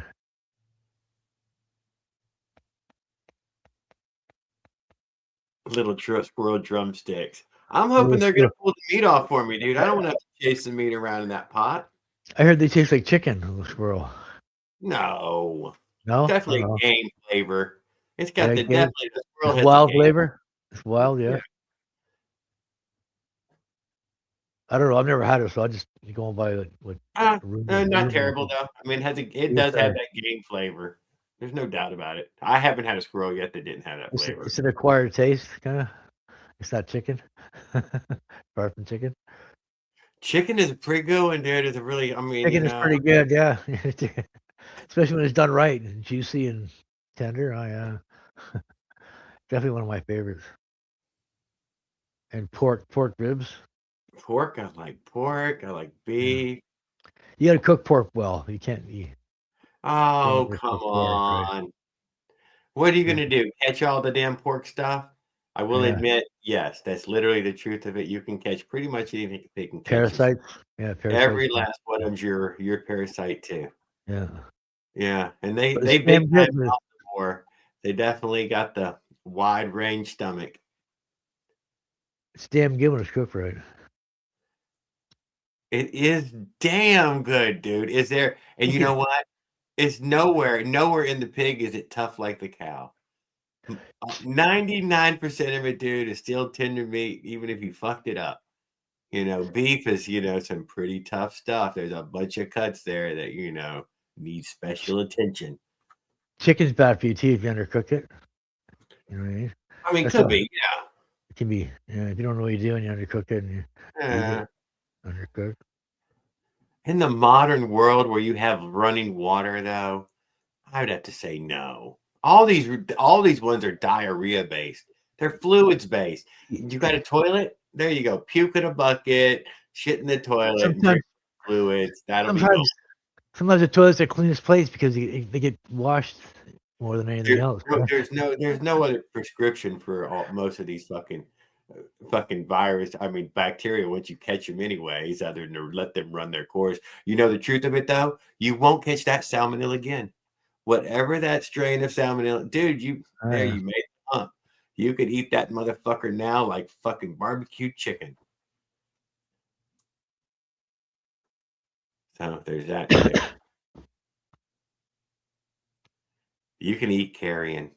You can get your stomach set up to eat You carrion. should be able to eat anything. Your stomach can handle it. Oh yeah, you have the omnivore gut, dude. You just have to train it a little to eat the, you know. There's a guy YouTube that eats rotten meat and raw rotten meat. Yes, yeah. That's to go You raw. got the power in your gut to start processing that. That's it. That's one of the ones we were, you know. And We can animals handle do it too, right? Dogs Yes. and wolves, they can all eat raw meat. Pig, Yeah. where we came from. Yeah.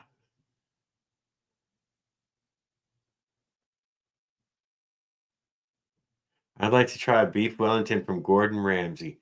Would you really? What a small order you would order there, huh? Whole beef Wellington to yourself.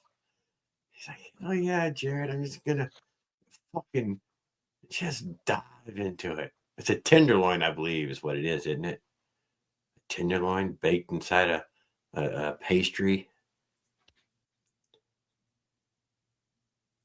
A big ass tenderloin.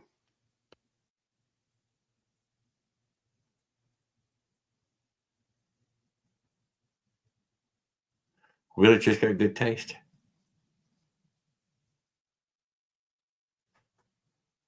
I'd like to try it too, Willard. I would like to try it too.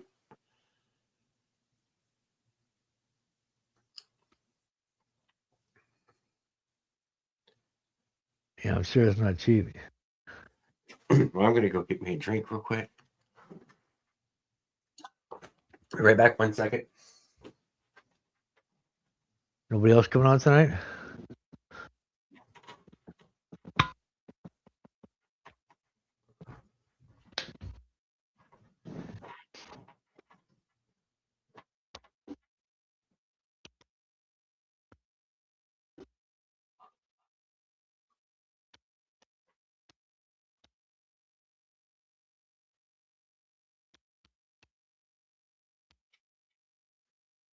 I still got a few things to order for the. I lost some Woodruff keys, so I need 2 of them. I can buy 6 for $12, I think.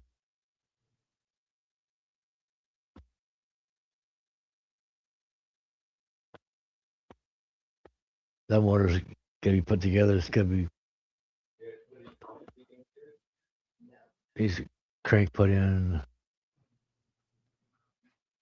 Case seal.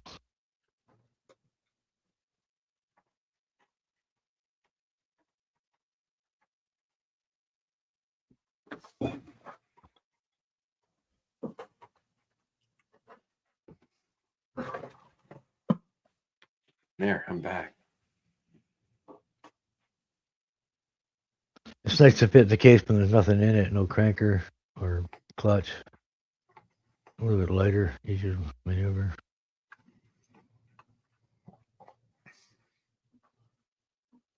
Oh, need new seals. High quality seals. It's always the seals. It's always a seal? Them damn seals. Yeah, well, what else would it be? Nothing else. There's the reeds, maybe, if you have them.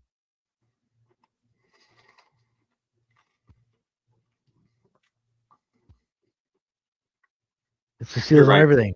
It's the seals on backhoes. It's the seals on bulldozers. It's the seals on cars. The rear main seal goes and the car's useless because it drips so much oil. Oil's too expensive to keep dumping it in, right? And it's really expensive to change the rear main seal on most cars. You got to rip the motor out or the tranny out. Major ordeal. Yes. The older cars used to leak a lot. The newer cars have a spring on the seal and then a plate that goes on with the gasket, so it doesn't have many leak problems like they used to. That's why a lot of new cars don't leak. Really, like I think the old school Chevy 350 gasket kit's like $20 for the whole kit, and then the 1985 305 gasket kit that's all silicone gaskets and everything. It's $500 for the gasket kit for the motor. For valve cover, silicone valve cover gaskets. It's all silicone, right? It's all really nice stuff. Stuff that don't leak. The the old school 305s used to, the old motors would rust apart because no oil would leak out of them, right? Everything would be rotten on the inside. They really made a huge difference in the way cars seal a lot better nowadays than they used to back in the day. They used to have a fiber rope as the rear main seal, a tar covered rope that you pull into the rear main seal to hold the oil in. And then they came up with a 2-piece seal that you had to glue together on the ends. It worked pretty good, but there's no spring on it, right? And then they came up with a 1-piece seal with the spring inside that pinches on the crank and doesn't let it leak. It actually chews a groove into the crank Mm-hmm. eventually. And the pressure itself Yeah. would make it seal. Yeah, exactly. And you need to offset the seal sometimes instead of if you got a deep groove cut, so you're riding on a new spot with the seal, right? I understand. Yeah. And that's a really soft piece of plastic in that way. I Rubber. know.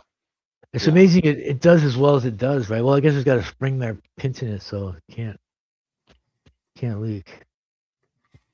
Even O-rings in a 5-cent O-ring in a metal tube and for your water pump.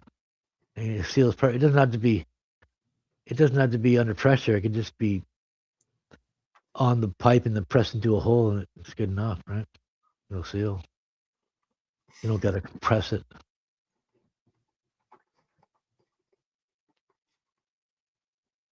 It's amazing how well it works. And a 5-cent O-ring can destroy your car when it overheats. Also, these bike seals are pretty. You can be pretty rough with them.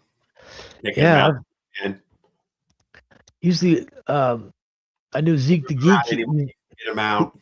He was asking me about a high revving engine that he had, and I'm like, that's an air leak. And I go, I see the guy with the chainsaw, and he found the air leak, but it wasn't around the seals. It was around the outside of the seal to the case, where the shaft was perfectly sealed. It was, so you put new seals in it, right? And it was fine after that. But Zeke the Geeks, he blew smoke into the intake, and it just came right out of the shaft like it was been running, wallowed out, lean forever.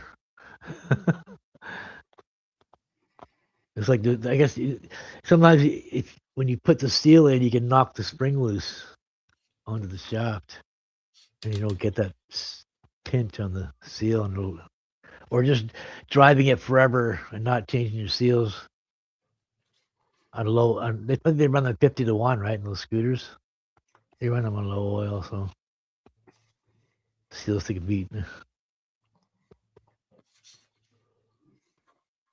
Yeah, no doubt.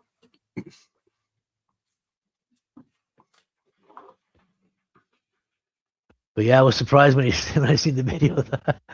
I thought, holy shit, that's been like, I'm surprised it even ran that, being that much leak.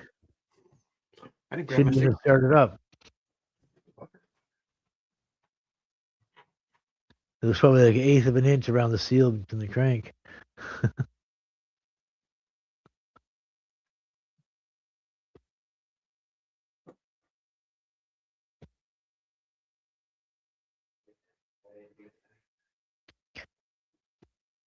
That's one thing about my 2-year-old motor that ate the bolt. That one never had an air leak on the seals, even when I took it apart. It looked perfect. Never had any leaks. That was my daily for 2 years. I don't have a car, so I just drive that thing around everywhere.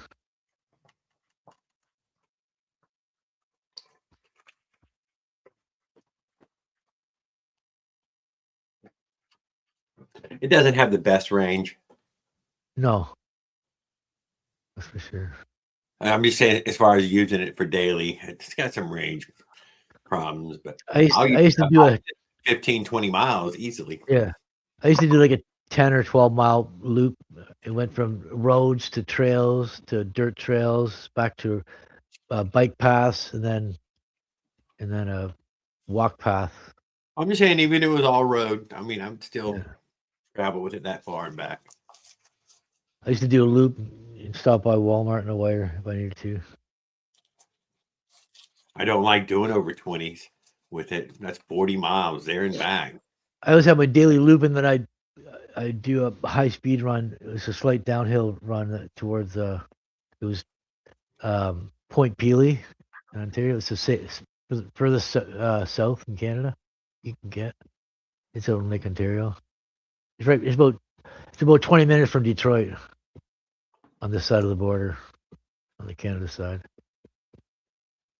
It's just a big point that goes down, and it goes for like 15 miles into the lake. This big point. And they got Point Pelee Island too, which is halfway in the middle of the lake. I'm not sure who owns that, if it's US or Canada. Yeah, well, I turned the fucking heat on just then. But it's usually like 10 degrees warmer there than here. Yeah, well, it's cold tonight. Because it's It's gonna further stay south, cold right? this year. We It's don't definitely heat this cold tonight here. Holy shit. It's But I put a stupid little cold. heater in here, and yeah, I've already put a jacket on, and now I need to turn the heat on, get warm. It feels like minus 18 or minus 19 tonight. No, 30 something tonight. Here, minus 19 Fahrenheit up here in Canada tonight with the wind chill. It feels like that temperature. I think it's like 40, 30 something, whatever. It's cold enough. yeah, no, it's like minus 7 or something is the. Yeah, too cold. Yeah, it's way below zero. Like Yeah, 40 degrees below zero, below freezing. Yeah, Mike Legault said he already had 4 feet of snow that he's bad. Once it gets that cold, it doesn't really matter if it gets colder. It's just stupid cold. Right, and thank you, dude. It's what I'm trying. Down to zero. Everything past zero. It doesn't matter. It's just zero. It's just it's chilly, brittle cold. You don't want to be in long. It's already into deep brutal there. You better have your face covered up because in 5 minutes it's going to be frostbitten. 19 and 0, or just they're so close. Yeah. Up to 30 tomorrow. What a highlight of your day it'll be tomorrow when it's 30 degrees. I gotta wear a full face coverage when I ride and stuff. It's got a vent so it doesn't fog up my glasses. Yeah, well, for the next week or two here, this ain't riding season. That's for sure. Well, when it gets cold and there's no snow, I mean, like when it's not really like now, it's crazy snow. And the roads are white with salt. There's so much salt on the road. Thank you. Past zero is less than nothing. Thank you. You're not even allowed to have less than nothing. It is not a good place. You die in those temperatures. It's like 100 degrees. You know what I mean, or more. You don't stay out there and you die in those temperatures if you're. Well, I can't handle the heat very much. I don't mind. A lot of those numbers right there. If you got trapped outside, you would, it would be, Yeah, your toes freeze first, and then your fingers, because your blood stuff's flowing to your extremities to keep your core temperature warm. So as long as your hands are warm and your feet are warm, then your whole core is warm. But as soon as your hands get cold, that means your body's shutting down the blood flow to your extremities to keep the core warm, right? It's protecting yourself. Man. And then that's when you can't function very much. You're like the slightest little task is hard. So you got arthritis now. And then like the freezing cold, right? And the freezing cold temperatures. Not nice. You know what? Let me say this. But heat's just on the bad. other side of that heat, it's just as bad. Down on the ground, and you don't even get a chance to help yourself. Oh yeah, both are deadly for sure. The cold is a slow death. Cold slows you down to where you can just barely do anything. Heat now, once heat's on you, dude, you fucking hit the ground. You start fucking fetal position shit. You don't pass even out. You get heat stroke. You need somebody else to save you. If somebody else don't save you, you can't save yourself. Yeah. You couldn't crawl in the shade. Both are deadly, heat or cold, right? Extreme on the extreme. Cold, I think, more deadly. I think it's just more deadly. I think it's just more deadly. I don't know why. And cold stay. Cold can stick around too. Oh my God. He said it's gonna be 30 tomorrow, it'll be 10 degrees the next day. It's always windy when it's cold too, so. Oh, and wind. And something about cold and wind, dude. It is just a thing. But when it's hot and no wind, that's just as bad. Yeah, thank you. Hot and still, yeah, you're cold, just always sweating. wind. Especially the humidity, you're just pouring sweat. You know, you're not even doing anything. You're just you're dripping. Thank you. You know what I mean in that way. That I don't remember a still air in the cold. No, it's always fucking blowing. It's like we get both extremes here. We get like 100 degrees Fahrenheit in the summer and minus 20 Fahrenheit in the winter. You know what I mean? That's pretty big extremes. It is big extremes. It's well, the heat comes up from the south, right, and pushes the cold up, and then in the wintertime the cold comes down and pushes the heat up and comes in underneath, right? Gets all the way down to Florida and gets you guys some snow. Oh my God! He says as soon as Canada becomes part of the U.S., temps will rise a minimum of 10 degrees. That will melt all the. We've already lost 90% of the ice. Dude, think about it, dude. We've already lost.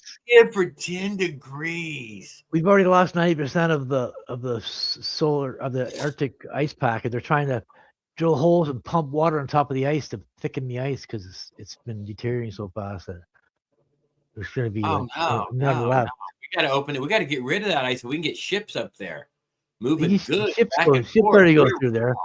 They've got ice breaking ships that go through. I know, but ships go behind them.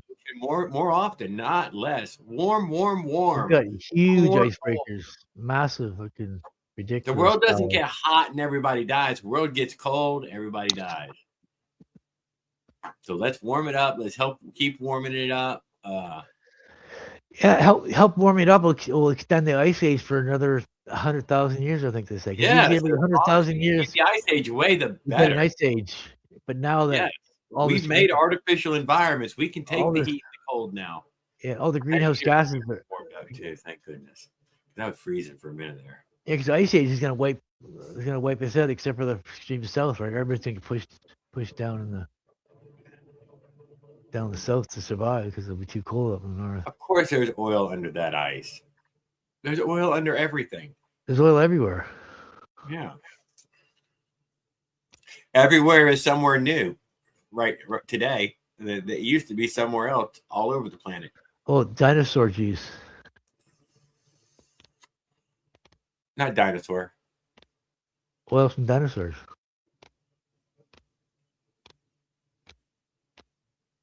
Where's the dinosaur? It's just not. Obviously, you can tell it's not. It's not the dinosaur juice.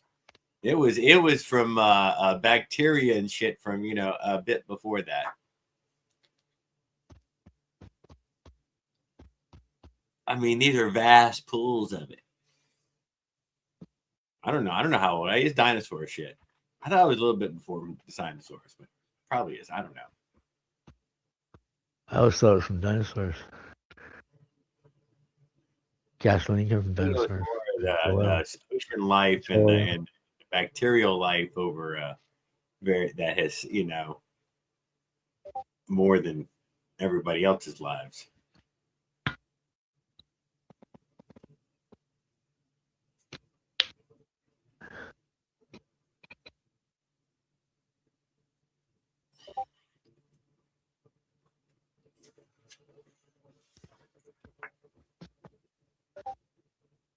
Skip, I just want you to know that V is for Venezuela.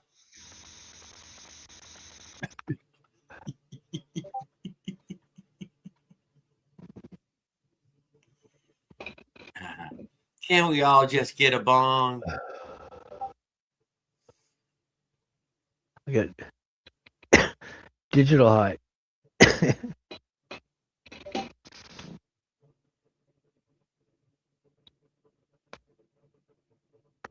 It's convenient. I can smoke inside without sticking the house up.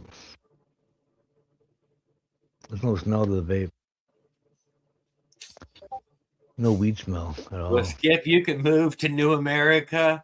I checked on the climate in Greenland, and there ain't none. It has one fucking season, frozen.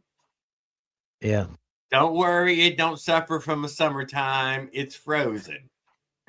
We got to order new igloos after every summer, but they usually last Nah, before it the melts. shit don't melt in the summertime either, dude. If you have a nice igloo, they don't melt. The good ones don't. They're well insulated. The population is sparse, very sparse. Not very many people there. 80% Inuit, 20% Danish. Well, in Greenland, you're talking about? Huh? In Greenland or in Canada? Almost nobody there though. Like 35,000. I don't know. I don't know why they call it Greenland. There's no green there. It's all snow. Yeah, we name stuff. Iceland has more grass and green than Yeah. Greenland. Greenland is a white fucking barren land with mountains and sheer cliffs into the water. It's not a hospitable place. Very inhospitable, dude. They only live on the Yeah. southwest corner down there. That's it. That's and that's You need the a- modern world living there. You need a dog sled team to get you anywhere up there. Eskimos used to travel Cars ain't through gonna cut there. it. Yeah. Working the sea pack, the ice, working the ice edge. But even they never lived there until modern man brought them enough supplies to stop.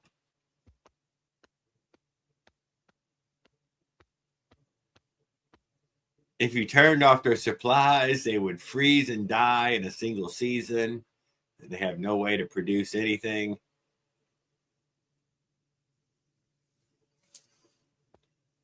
It comes with amazing fishing rights, though. Think about all that fishing rights there. Think about that North Atlantic fishing rights right there.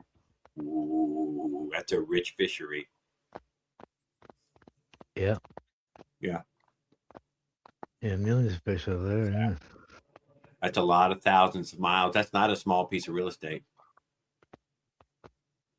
Alaska is huge for fishing up that way. That's where a lot of fish on. That's where the good fish we come got to from. catch the last of them, dude. I don't know if you know that, but we got to catch them all. The super ice cold water. Those fish are super fresh and super good, super strong, right? To survive that. You're really good fish from Alaska. GT Bot, good evening. Hope you're doing well. Hope you played some bells for all of us, and we'll play some bells back. Responsible fishing is the way to go, so they don't overfish and wipe them out. Responsible fishing? Yeah. No, You can't fish to extinction, and then you don't have anything. Well, then you have not seen a factory fucking cannery ship. That's where they started doing the these things are the size of cruise ships, man. They pull nets. They pull nets that would catch 747s, 11 wide, 7 tall.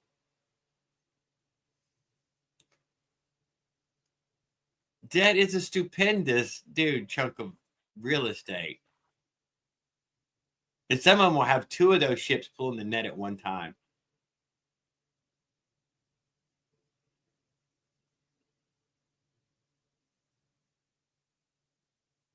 It's probably not good for the environment to have ships traveling through the Arctic if they have a spill or something. We're gonna get it. Those are all the whales and all the sharks. Call them goddamn whales, dude. That'll screw up the earth. No room for whales. We'll lose the whales. They need to be out ocean going whales. They come near shore, they're a problem whale. Whale strike is real.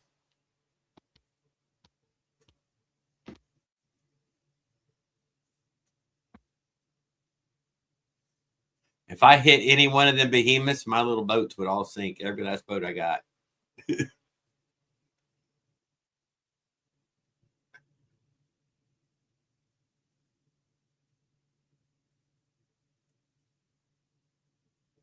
5 miles away. I'm really glad to hear that, GT Bach. I'm really glad to hear that. I hope it was a really exciting New Year and Christmas for you. I'm glad that you're coming around still. We're still here.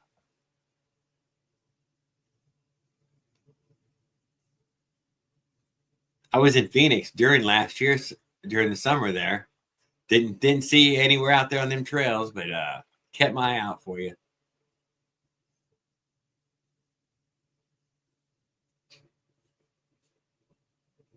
Yeah, there's oil in them there whales. So if you just I love the way you think, Skip. We wouldn't want to waste the whales. We can get those whales. And I think the Japanese want them. I mean, that's what I see. And the Japanese are still eating the fuck out of whale. Shark fin is supposed to Shark fin too, yeah. Supposed to be some kind of, because sharks are. Everybody whines about that, and you're like, do you eat shark? If a shark breaks his tooth, it'll keep growing a new one. If it breaks that one, it'll grow a new one. If it breaks that one, it'll grow a new one. It continuously It's the only grows hard teeth. stuff it grows is the tooth. Yeah, really good at growing a tooth as well. It can regenerate. We gotta make humans like sharks, where we can regrow teeth, right? But he gets his tooth to come up and out pretty quick, though, compared to like alligator who keeps regrowing teeth. But he'll end up with a bunch of missing teeth. It takes him forever to get his teeth back. You break a tooth, it falls out, and you grow a new one in behind it, right? A little baby tooth that goes through the whole thing. Yeah, and they got sharp too, right? One's replacing. Yeah. They can saw right through bone. They got like jagged edge teeth, like serrated. It's a good tooth too. When you look at it, you're like, "Oh, that's a badass fucking tooth, man. That is one hell of a tooth." Yeah. Serrated edge, all of them, all the way around too. Not very much variation in the teeth. They're pretty much all the cutter teeth. A game fish mouth. I'd say he has a game fish mouth. If you ever, studied it any, he definitely got a game fish mouth. It's a crazy world to be a fish, right? It's a crazy, crazy world. You just get eaten. You can be eaten by something way larger than you in a split second, and become fish poop. It is tough, dude. It is tough being a fish. You know what I'm saying. It's tough to survive. Even seals and stuff like that. Sharks going after them and shit. But it strength in numbers, right? A few of them get eaten, but most of them get by. Yeah, when you see those great whites, But if it wasn't us picking on everybody, then the orcas would be doing it for us. Have you seen what they do, dude? They're fucking murderers. And bullies. And they are just the awfulest fucking creature out there. Killer whale was exactly the right name for them. They're relentless. They're like a pack of wolves. They'll take your boat out. They can break a boat. They like to kill animals all over the place. Just kill it. Why? Because they just fucking can. Smart. They fucking can. It's got a huge brain. Doesn't need a fucking reason. It's bold like that. Yeah. It lives in a completely stick its head up and peek at you. Lives in a completely hostile environment to us, right? So I'm sure there's aliens out there, because if something can live in water, yeah, there are aliens out there. They live in the oceans. We couldn't live in water for very long; it would kill us. We couldn't breathe, right? But fish can live in water, and completely alien to us. So why wouldn't something else breathe I space? could not survive lower in the food chain. I know. Skip, that's what I was trying to say. I'm as low as I feel like I can get, dude. I'm perishable. Life finds a way, right? Like Hi, Willard. It might be strange life, but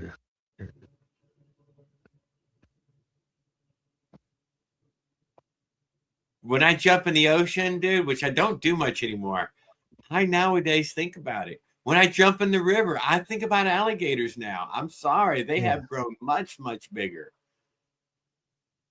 Like they're saying a trip to Mars is fantasy, because it's a playing around with Mars is literally the waste of waste of waste. Yeah, it is nothing but hobby. It's way too far away, and it's to like do anything with anything for anything.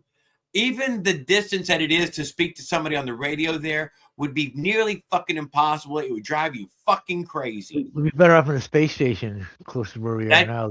Fucking a 2 or 3 minute fucking delay. You can't. Unfucking bearable. Yeah. Closer to the sun too, right? You can. There ain't no fucking nothing there. There are literally nothing is there. You cook to death in the sunshine, and you freeze to death in the shade. on Mars. There's no I like the atmosphere. moon It's like anyway. space. Oh, It's fuck like the space, moon, right? dude. There's nothing on the moon either. We're on spaceship Earth. We've already got the best thing in the whole fucking universe. The rarest fucking substance, one of the rarest stuff in the universe, wood. We got the wood. We got a force field keeping us safe from the sun. Yeah. Oh, we got the ozone layer. Dude, those are magic force fields, dude. For real, those two are right there, dude. Are fucking for real magic force fields that people don't give credit for. Totally doing a super mega job. It's just most places in the universe don't give you any of that fucking force field. You die in space if you got hit by. You got to be able to fucking get hit by a star. By the radiation from the sun, it's really brutal. Yeah. Oh, it's pounding shit out, dude. It's hammering. Fucking solar wind is real. That's it's fucking hammering. You go from cooking to death to freezing to death. It's all kind of fucking beta, gamma, alpha, fucking radiation shit passing through you. Neutrons, nitrons, I don't fucking know, protons. And there's probably some that can breathe that and lives in that. Just like water is hostile to us, space is hostile to us. I'm sure there's creatures that can breathe space. Right? Why wouldn't there be? You got to be shielded by that fucking. If there's animals that live in the water that's completely hostile to us, just like space is, I'm sure that there can be something living in space. I know water's more hostile than space. Space ain't all that damn hostile. Yeah. Water's way worse. Yeah, you can stop space with a fucking space suit, just a fucking some fabric. That's enough. Yeah, underwater, you man, 6 feet, dude. Everything after 6 feet becomes really, really crazy. Yeah. Basically dark. Yeah. And when they're dragging those nets there, dude, they're as tall as fish live. From the surface down to about 1,000 fucking feet. Yeah. That's most of life on the planet right there. They're pretty much scooping up everything. Yeah, if we went down as deep as fish, it would crush us if we didn't do it properly. Where fish can, but it kills most fish. They can go from really deep up to the surface and not explode. Certain fish. They can regulate their pressure, right? Or humans can't do that. You got to pop your ears and slowly descend or ascend. Because if you reel up those fish from the bottom, it blows them up, dude. You get if you do it too fast, but you can get human get nitrogen in your blood. Yeah, I'm just saying, but we are killing the fish when we reel them up, though. And then they say you need to release that fish, and you're like, that fish is dead. That fish is dead. I killed it, reeling it up. You don't want to get caught with it, throw it back in. All right, well, there a porpoise or a shark eats it on the way down. Some fish like whales can regulate the pressure better than others, I'm sure. Because they do that. Whales breathe air and they go to the bottom of the ocean, right? They go really deep. They come up their blowhole and breathe air, oxygen, which is like a mammal, right? It's kind of weird for a fish. Pop his head up no good water. They pop up out of the water, grab a bunch of air, and then they go down again. And I believe our badass subs are only 2,000 feet, or I think maybe some of the best are 3,000. But I think it's all Although think about being 900 feet underwater. That's a long ways down, dude. It's a long ways down. Claustrophobic if you're not a place to be if you're claustrophobic because there's no getting out of there quick. Right? Yeah, 500 feet down is a long ways down. Yeah. It's like have you ever been down in a cave underground? No. In the ground, yeah. In the ground, I've been through some caves north of Ontario here, and then they were like, you could go down quite a ways, and some spots were like really sketchy how tight it was getting through. Oh yeah, no, I ain't playing. And it opens up, and then it opens up again. You can walk in again. It's like, oh man, I wouldn't do any of that stuff now. I'm too claustrophobic now. Yeah, I did some. I was crawling in some caves in Austin, Texas. Now, when I look back on it, dude, it's just some dumb shit I did, dude. It was really, it's some really dumb shit. If there's ever an earthquake or something, or anything, dude, anything down there, something shifts and you get stuck. Yes. This is totally unstable. That's why this fucking cave is here. Yeah. Yeah, we crawl in there, smoke pot in there and shit, hang out. Yep, in 2 spots you had to really squeeze your way in, which would easily seal itself off where you couldn't get in or out. And it was off near a riverbed where nobody's it was just a bad idea. But I did it. It was dumb. Yeah, I would never do it again. Not openly anymore. Mining that's like underground mining. That's a job for the. You gotta have balls to do a job like that. I'm done with anything like that. I'm not working on the edge build anymore. I worked on the 6 inches from the edge for so fucking long. I'm not doing that anymore. I'm not working underground. That's for sure. Not working underground. I don't know.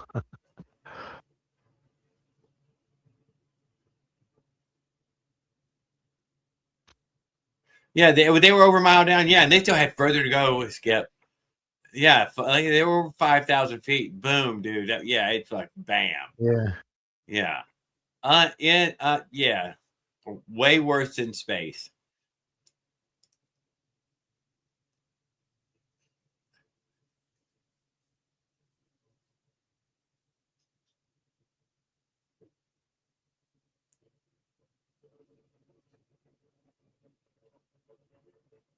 But they did add their wreckage to the Titanic site. Makes it even funner now to go.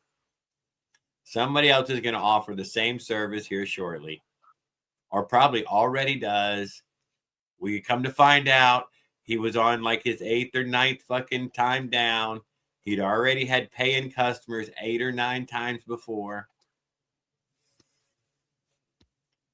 That one, me and Chrissy watched this thing on it, and that one lady, dude, had given her entire life savings, like fucking $250,000 or $300,000. It was, it was a lot of fucking money.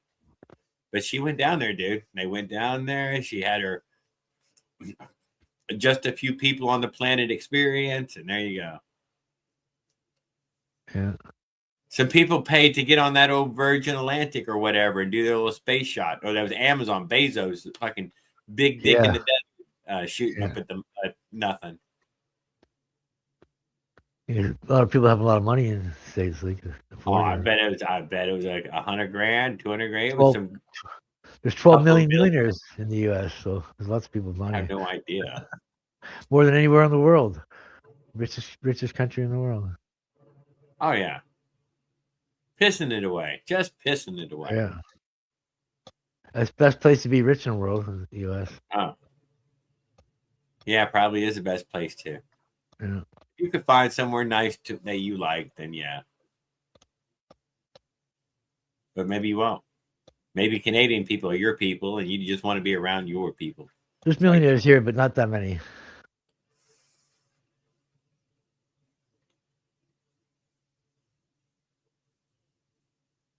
Not 12 Although million. there's a whole chunk of the country playing hockey. That's for sure. We only have 38 million in Canada, so. I know. But I think you got almost the real estate of America. Maybe it's not. But I bet it's at least over half. Well, it's bigger. It's the second biggest country in the world next to Russia. All right, so it's got a mega chunk of real estate. Yeah, most of it's all ice and trees. Yeah. And snow. And that changes over time. Moose and polar bears and wolves. And that'll eat you up in no time. Pack of them will hunt you down and eat you.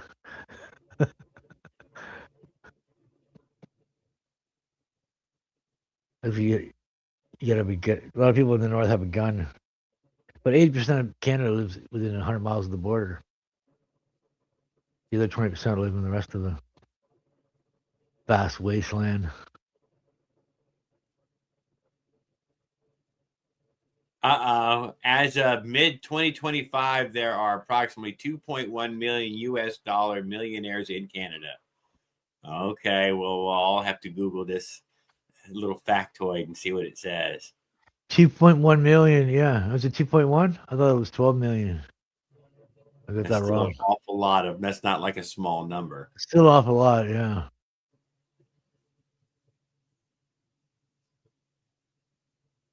And that's people who file taxes. Oh, not in Canada. That's in Canada. Oh, millionaires in Canada, 2.1 Canada. million out of 37.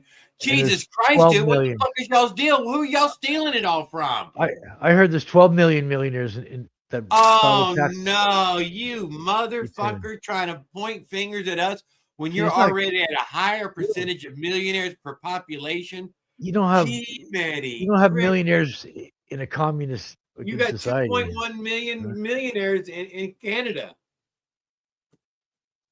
If Canada's not Hard-working communist. Canadians just trying to get by.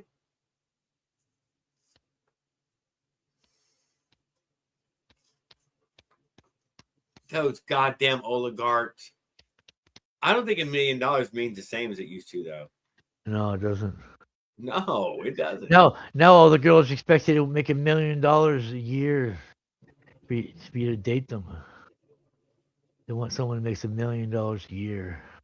Yeah, everybody in LA That's is like a what? millionaire. I'll give you that. That's not many people in the U.S. And most of those millionaires, they're all old people, and they already have like 5 or 6 chicks already, side chicks. 24 million in the U.S. Chicks. Damn, 24 million. And the main Yes, chicks. but what about what Skip just said? Everybody in LA is a millionaire who owns a home. Well, I say I want to hear $1 million in the bank account, not $1 million house. The price of housing in Canada is over like $1 million, most of them. Oh, you got a. Oh, yeah, it is crazy housing. Stupid crazy. Oh yeah. Oh, then never mind. Fuck, and you already have that virus. It's insane. The price of. Well, they're all big houses, right? Like 5-bedroom houses, 2-story with a basement. And We got trailer parks where trailer and lots go for $500,000. Jesus Christ. The basement's all cement walls, and there's a room down in the basement here, so it's like 6 bedrooms. No, it's 4 bedrooms here, 1 on the main floor, 6 bedrooms in this house. Not bad. That's a big house, though. That's a really big house. The master bath has its own washroom, and then for the other 3 bedrooms up here, there's a washroom, and then there's a half washroom on the main floor, and the basement. That's a lot of heating. It's got forced air furnace for heating, and it's got central air conditioning. It's got a big condenser outside because we get the hot and we get the cold, right? So we need the heat and we need the air conditioning to survive up here. You could probably get away without a heater in Florida, right? You just need an air conditioner. Would be more helpful. You can always start a fire or something to catch it. Taxes would eat you alive. I know, Skip. You're right. It was a bad idea. However you got your $1 million, I'll count your $1 million. It doesn't matter. Actually, Canadians pay less tax in the U.S. If you consider the health costs, we get free health care. Did I hear that silver went up again, Skip? What did silver go to since you told me about 5 weeks ago? U.S. taxes don't go to health care, where Canadian taxes go to health care. What is silver at now, Skip? And anybody that needs health care gets it done free. You know, if you need an implant for your chemotherapy because you got lung cancer, and it costs $2,000, it's free. They just go and get it done. Boom, the government pays for it. Taxpayers pay for it. It's not free, but the taxpayers pay the bill. But... Oh my God, $95 fucking dollars. Are you serious? 72 to 95. That being said, a lot of people don't go to the doctor. They're scared to go to the doctor, even though it's free. Because doctors don't want you healthy. Then they don't have it. You're better off sick but not dead, and that's where they make money. All right.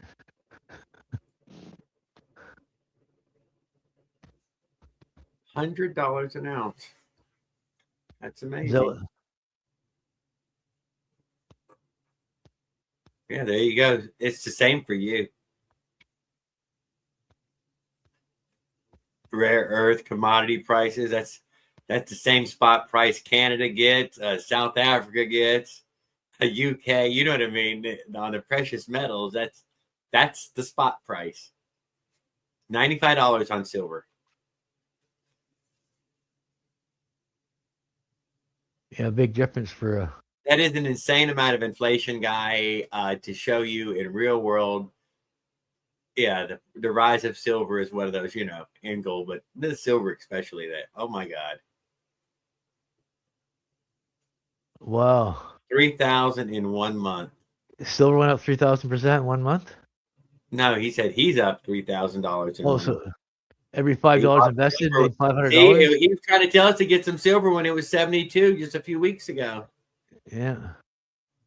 It's the same thing with crypto. You can buy it when it's cheap, and then when the price jumps up, you can sell it all and make like. We kept a little bit of it, but it was, funny money. It's risky though. It's always a risk to make money.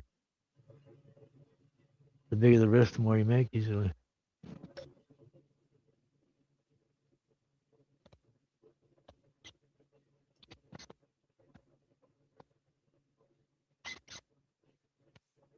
And it's a dog eat dog world.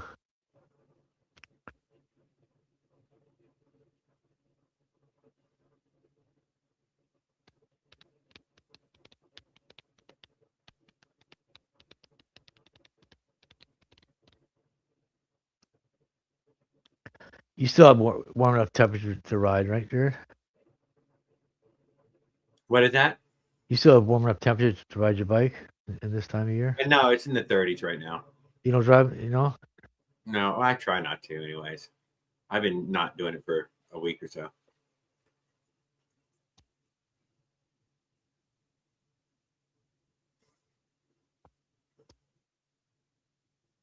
You definitely got to be dressed for it. You got to cover your. Yeah. Thank you. You got to, enough of the equipment. I don't really have all the equipment for it.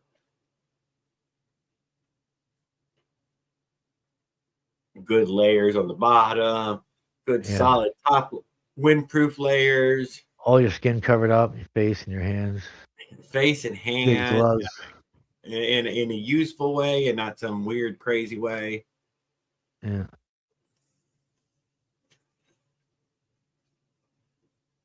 Last time I was so fucking freezing, I bought 2 oven mitts. You know what? Those oven mitts really worked. They really were. Those big, heavy quilted oven mitts, man. Those really they made a huge difference. They've got these things you can buy, the hand warmers. You put them in your glove. Oh yeah. Now you got somewhere to put that hand warmers. But I'm telling you, those oven mitts really worked. You snap the chemical inside. Put those oven mitts on to ride. That's what I was using the oven mitts for, just to ride. You heat up for like 6 or 8 hours. Put them in your boots and put them in your gloves for super cold weather.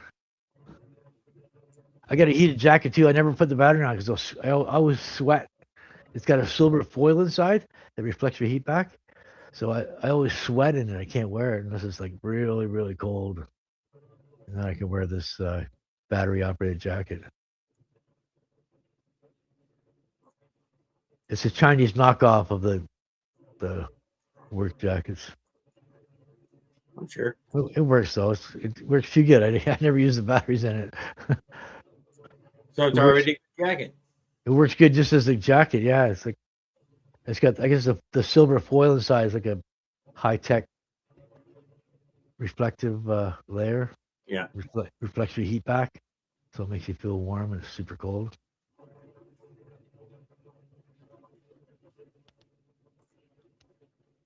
Yeah, it's definitely not nice to be out in the cold. You die in the sun. When I used to work downtown Toronto, there'd always be somebody laying on the road with their feet hanging out of a blanket. You know what I mean? Just like homeless and sleeping on the street. Some of them sitting on exhaust vents from buildings where it blows hot air up.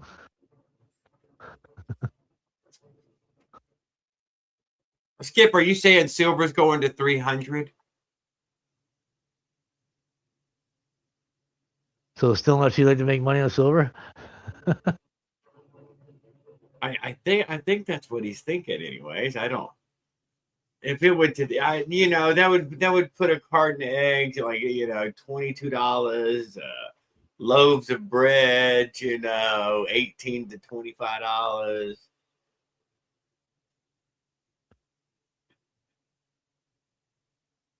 Even Canadians couldn't afford to eat beef. Yeah. Who would eat it all then? Who would eat it all then?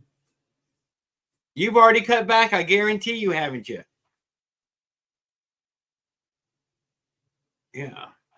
That's all I'm saying. It could go to 1,000. Stop it. We're not. This is not the. 1,000? That's what gold is, isn't it? No, gold's 2,000. No, No, it's over 4. is it over 4 now? Yes. Holy shit! Damn, I should have bought some gold when it was 2,000. Yeah. Would have doubled my money. Instead of buying all that weed and I should have been buying gold. It's about the same price. Yes. 300 an ounce or something back in the day. Yes. Now it's like fucking It's my 4,000. own fault that I'm poor.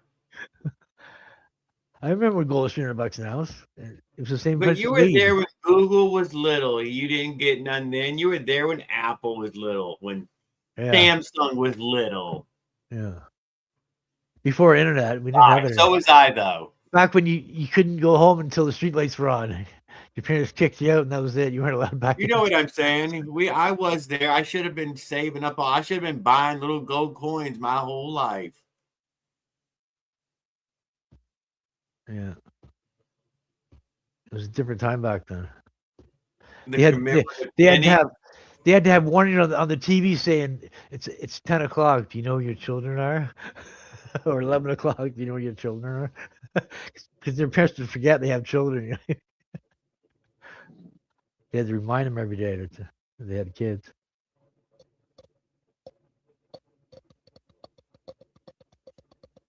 You could get beat back then. Your parents could beat you up, and nowadays if you beat your kids, you go to jail.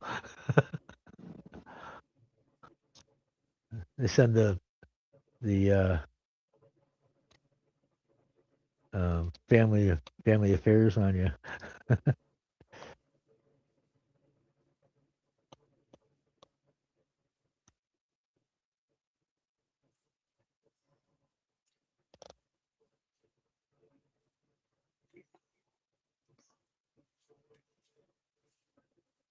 Well, I'm destined to be poor. That's all there is to it.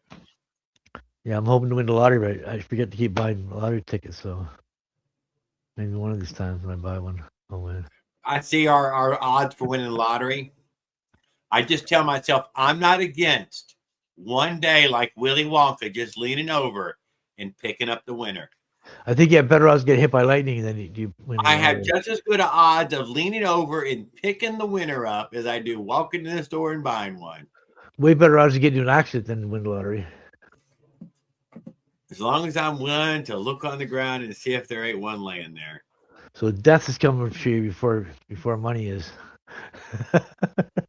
The odds are so absolutely. But here's the truth of it: people win. That's a fact of it. Something you can't argue with. We survived, yeah. But if they were losing money at it, then they would stop doing it. Yeah.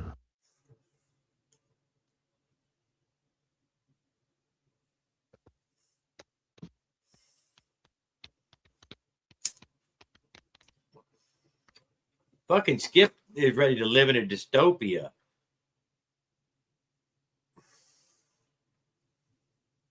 Dystopia, fucking Skip. No more. Take your fucking world stuff and just shove it up your ass. I can't afford them numbers.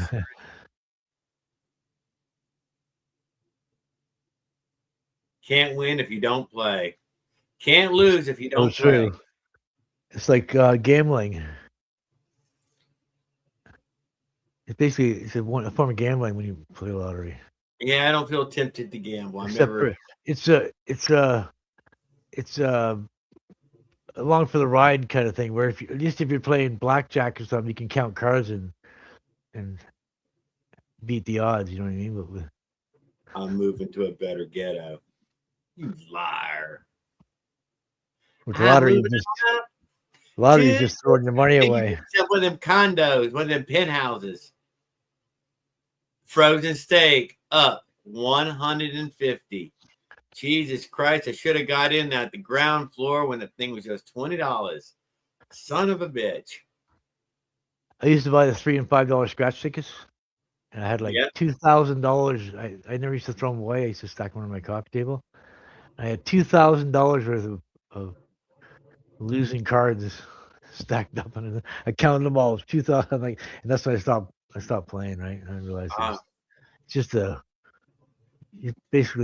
once in a while win $50 or something, or very rare, or win $3 or $5. But yeah, enough to keep you playing. Yeah, but you'd always be losing money. Right? I was like, I could have invested this $2,000 into something that would be making me money instead of silver. like put it in Could the have been buying investment that's silver. a guaranteed investment or something. Yeah, you're buying silver, exactly. Put it in something like that and then not blow it, right? Waste it on lottery tickets. Take out a lot of money and invest it. That'd be the better way. That way you're not relying on Hyperinflation's a coming. dream Paul. to win, right? They're all going to be trying to get on motorized bikes and stuff to save themselves. It's like shrinkflation. Everything's you get less now. See McDonald's, the French fry bags. It's in a small bag and they put medium fries printed on it. Yeah. Have you seen that? Yeah. That's crazy. It's supposed to come in a cardboard. Medium comes in a cardboard holder, not a bag, not a small bag. Oh snap! McDonald's is losing it. It's more expensive to eat at McDonald's now than it is to go to a restaurant. It's stupid, right? It is as expensive to eat at McDonald's as well. I don't know, but almost, except for the tip, because there's no tip at McDonald's. Yeah, and you get really not really great food for your money. You get horrible industrial chowder from McDonald's. Nothing in there worth mentioning. You'd be better off to go to a mom and pop restaurant and sit down. You would absolutely be better off. Even the same money. Store is not any different. It'd be like $12 a person or something. It'd be like $25 for a couple people to eat. Not $18 a person or $12 a person for a combo. $12 is $17.50 Canadian, so it's about the same price up here in the U.S. Same price in California. $12.50 a McDonald's combo, like a Big Mac combo, and here it's $18. $12.50 American is $18 Canadian. So it's almost the same.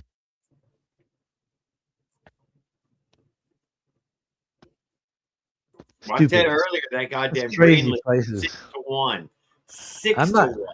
I'm not paying $18 for a combo. They can keep it. That's as bad as a fucking peso. I'll go buy a couple of steaks from the fucking grocery store and go fry them on the frying pan. Be much better. Eduardo Espinosa, glad to see you, sir. He said Cisco Systems, Cisco food delivery, huh? Perhaps some French fries from the deep fryer. Yeah, Cisco. That is exactly who Cisco is. I've been to some Cisco food fairs. Skip in Austin. My aunt was working for them, and Cisco restaurant. It was in a giant auditorium, and you could walk around and you could taste all this frozen packaged Cisco food. They get the monopoly of all the food. They sell from Indian curry to fried shrimp. They had every kind of. And it was all so nasty. And I'll never forget all those flavors because they're in the flavors of the packages that we all eat today. And I'm like, I can't believe y'all fucking ordered that. I can't believe y'all would fucking settle for a fucking Cisco fucking item. Me and Chrissy were just talking about going to a steakhouse and seeing them reach into a fucking bag for salad.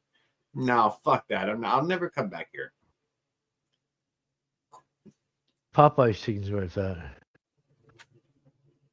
Kentucky Fried Chicken's lost it. They've lost their way. Yeah, I just don't eat it in nice places. They don't have the 23 herbs anymore. But I don't. Popeye's Louisiana chicken. That's the fucking shit. Christy likes to get a fish sandwich, and she gets that's about it. She'll get a fish sandwich from McDonald's. Colonel Sanders be rolling over his grave if they knew what they're doing to his fucking recipe. Oh, it's rotten, dude. It's ruined. Popeyes is so good. They marinate it for 12 hours. And it's crispy and juicy. It's like awesome. Well, at your location, maybe. Yeah. Beautiful chicken. There's probably different results may vary at different restaurants. Yeah, you know what I mean. I like a Popeyes though. Yeah. I've never had Chick-fil-A. I heard they're pretty good down there. People like I've never had Chick-fil-A. Chick-fil-A either. It's like fast food chicken, right? I think the best place for chicken up here is Wendy's or Harvey's or something like that. I think. If I'm going to buy fried chicken, I go to the grocery store and buy the fried chicken. Do you guys have Harvey's? Or they're chilled. Do you guys have Harvey's in the States? Yeah. Harvey's are fine or no? They're probably American owned or whatever. Probably so. I don't know. They're big in Canada though. Huge. You said Hardee's, right? Harvey's. Arby's? Harveys. Harvey's.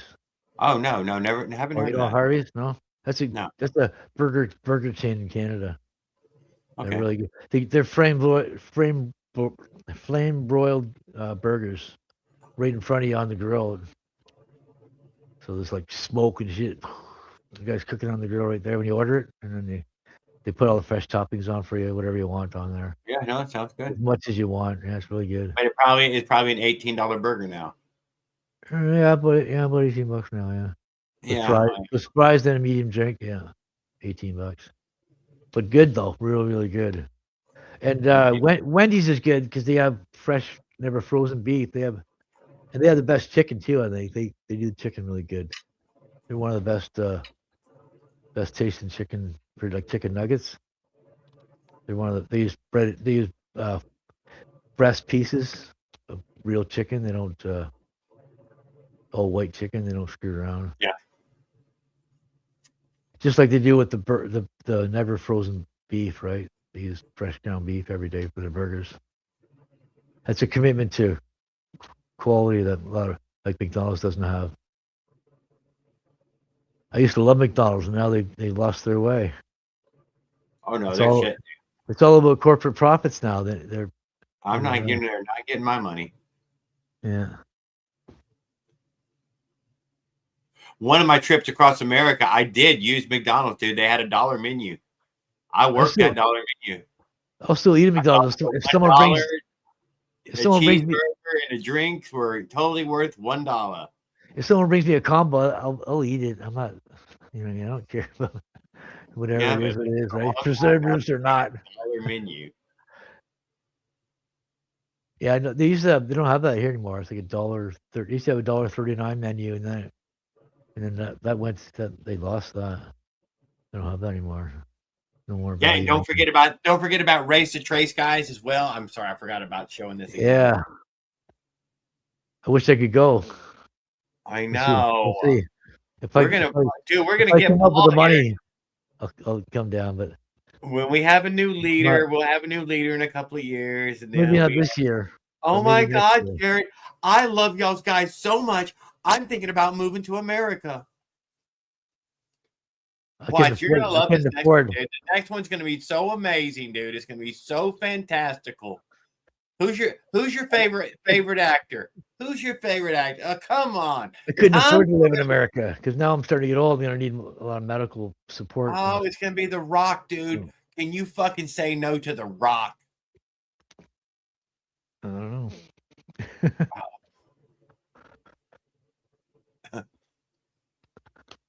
What if we get the kid who played Harry Potter? Huh? Maybe. Huh? Think about that. Just some magic happening, yeah. See? What about that guy who played Iron Man? Dude, we could get that guy who played Iron Man. Yeah. Oh yeah. He's got real world experience saving the world. What? He did it multiple times.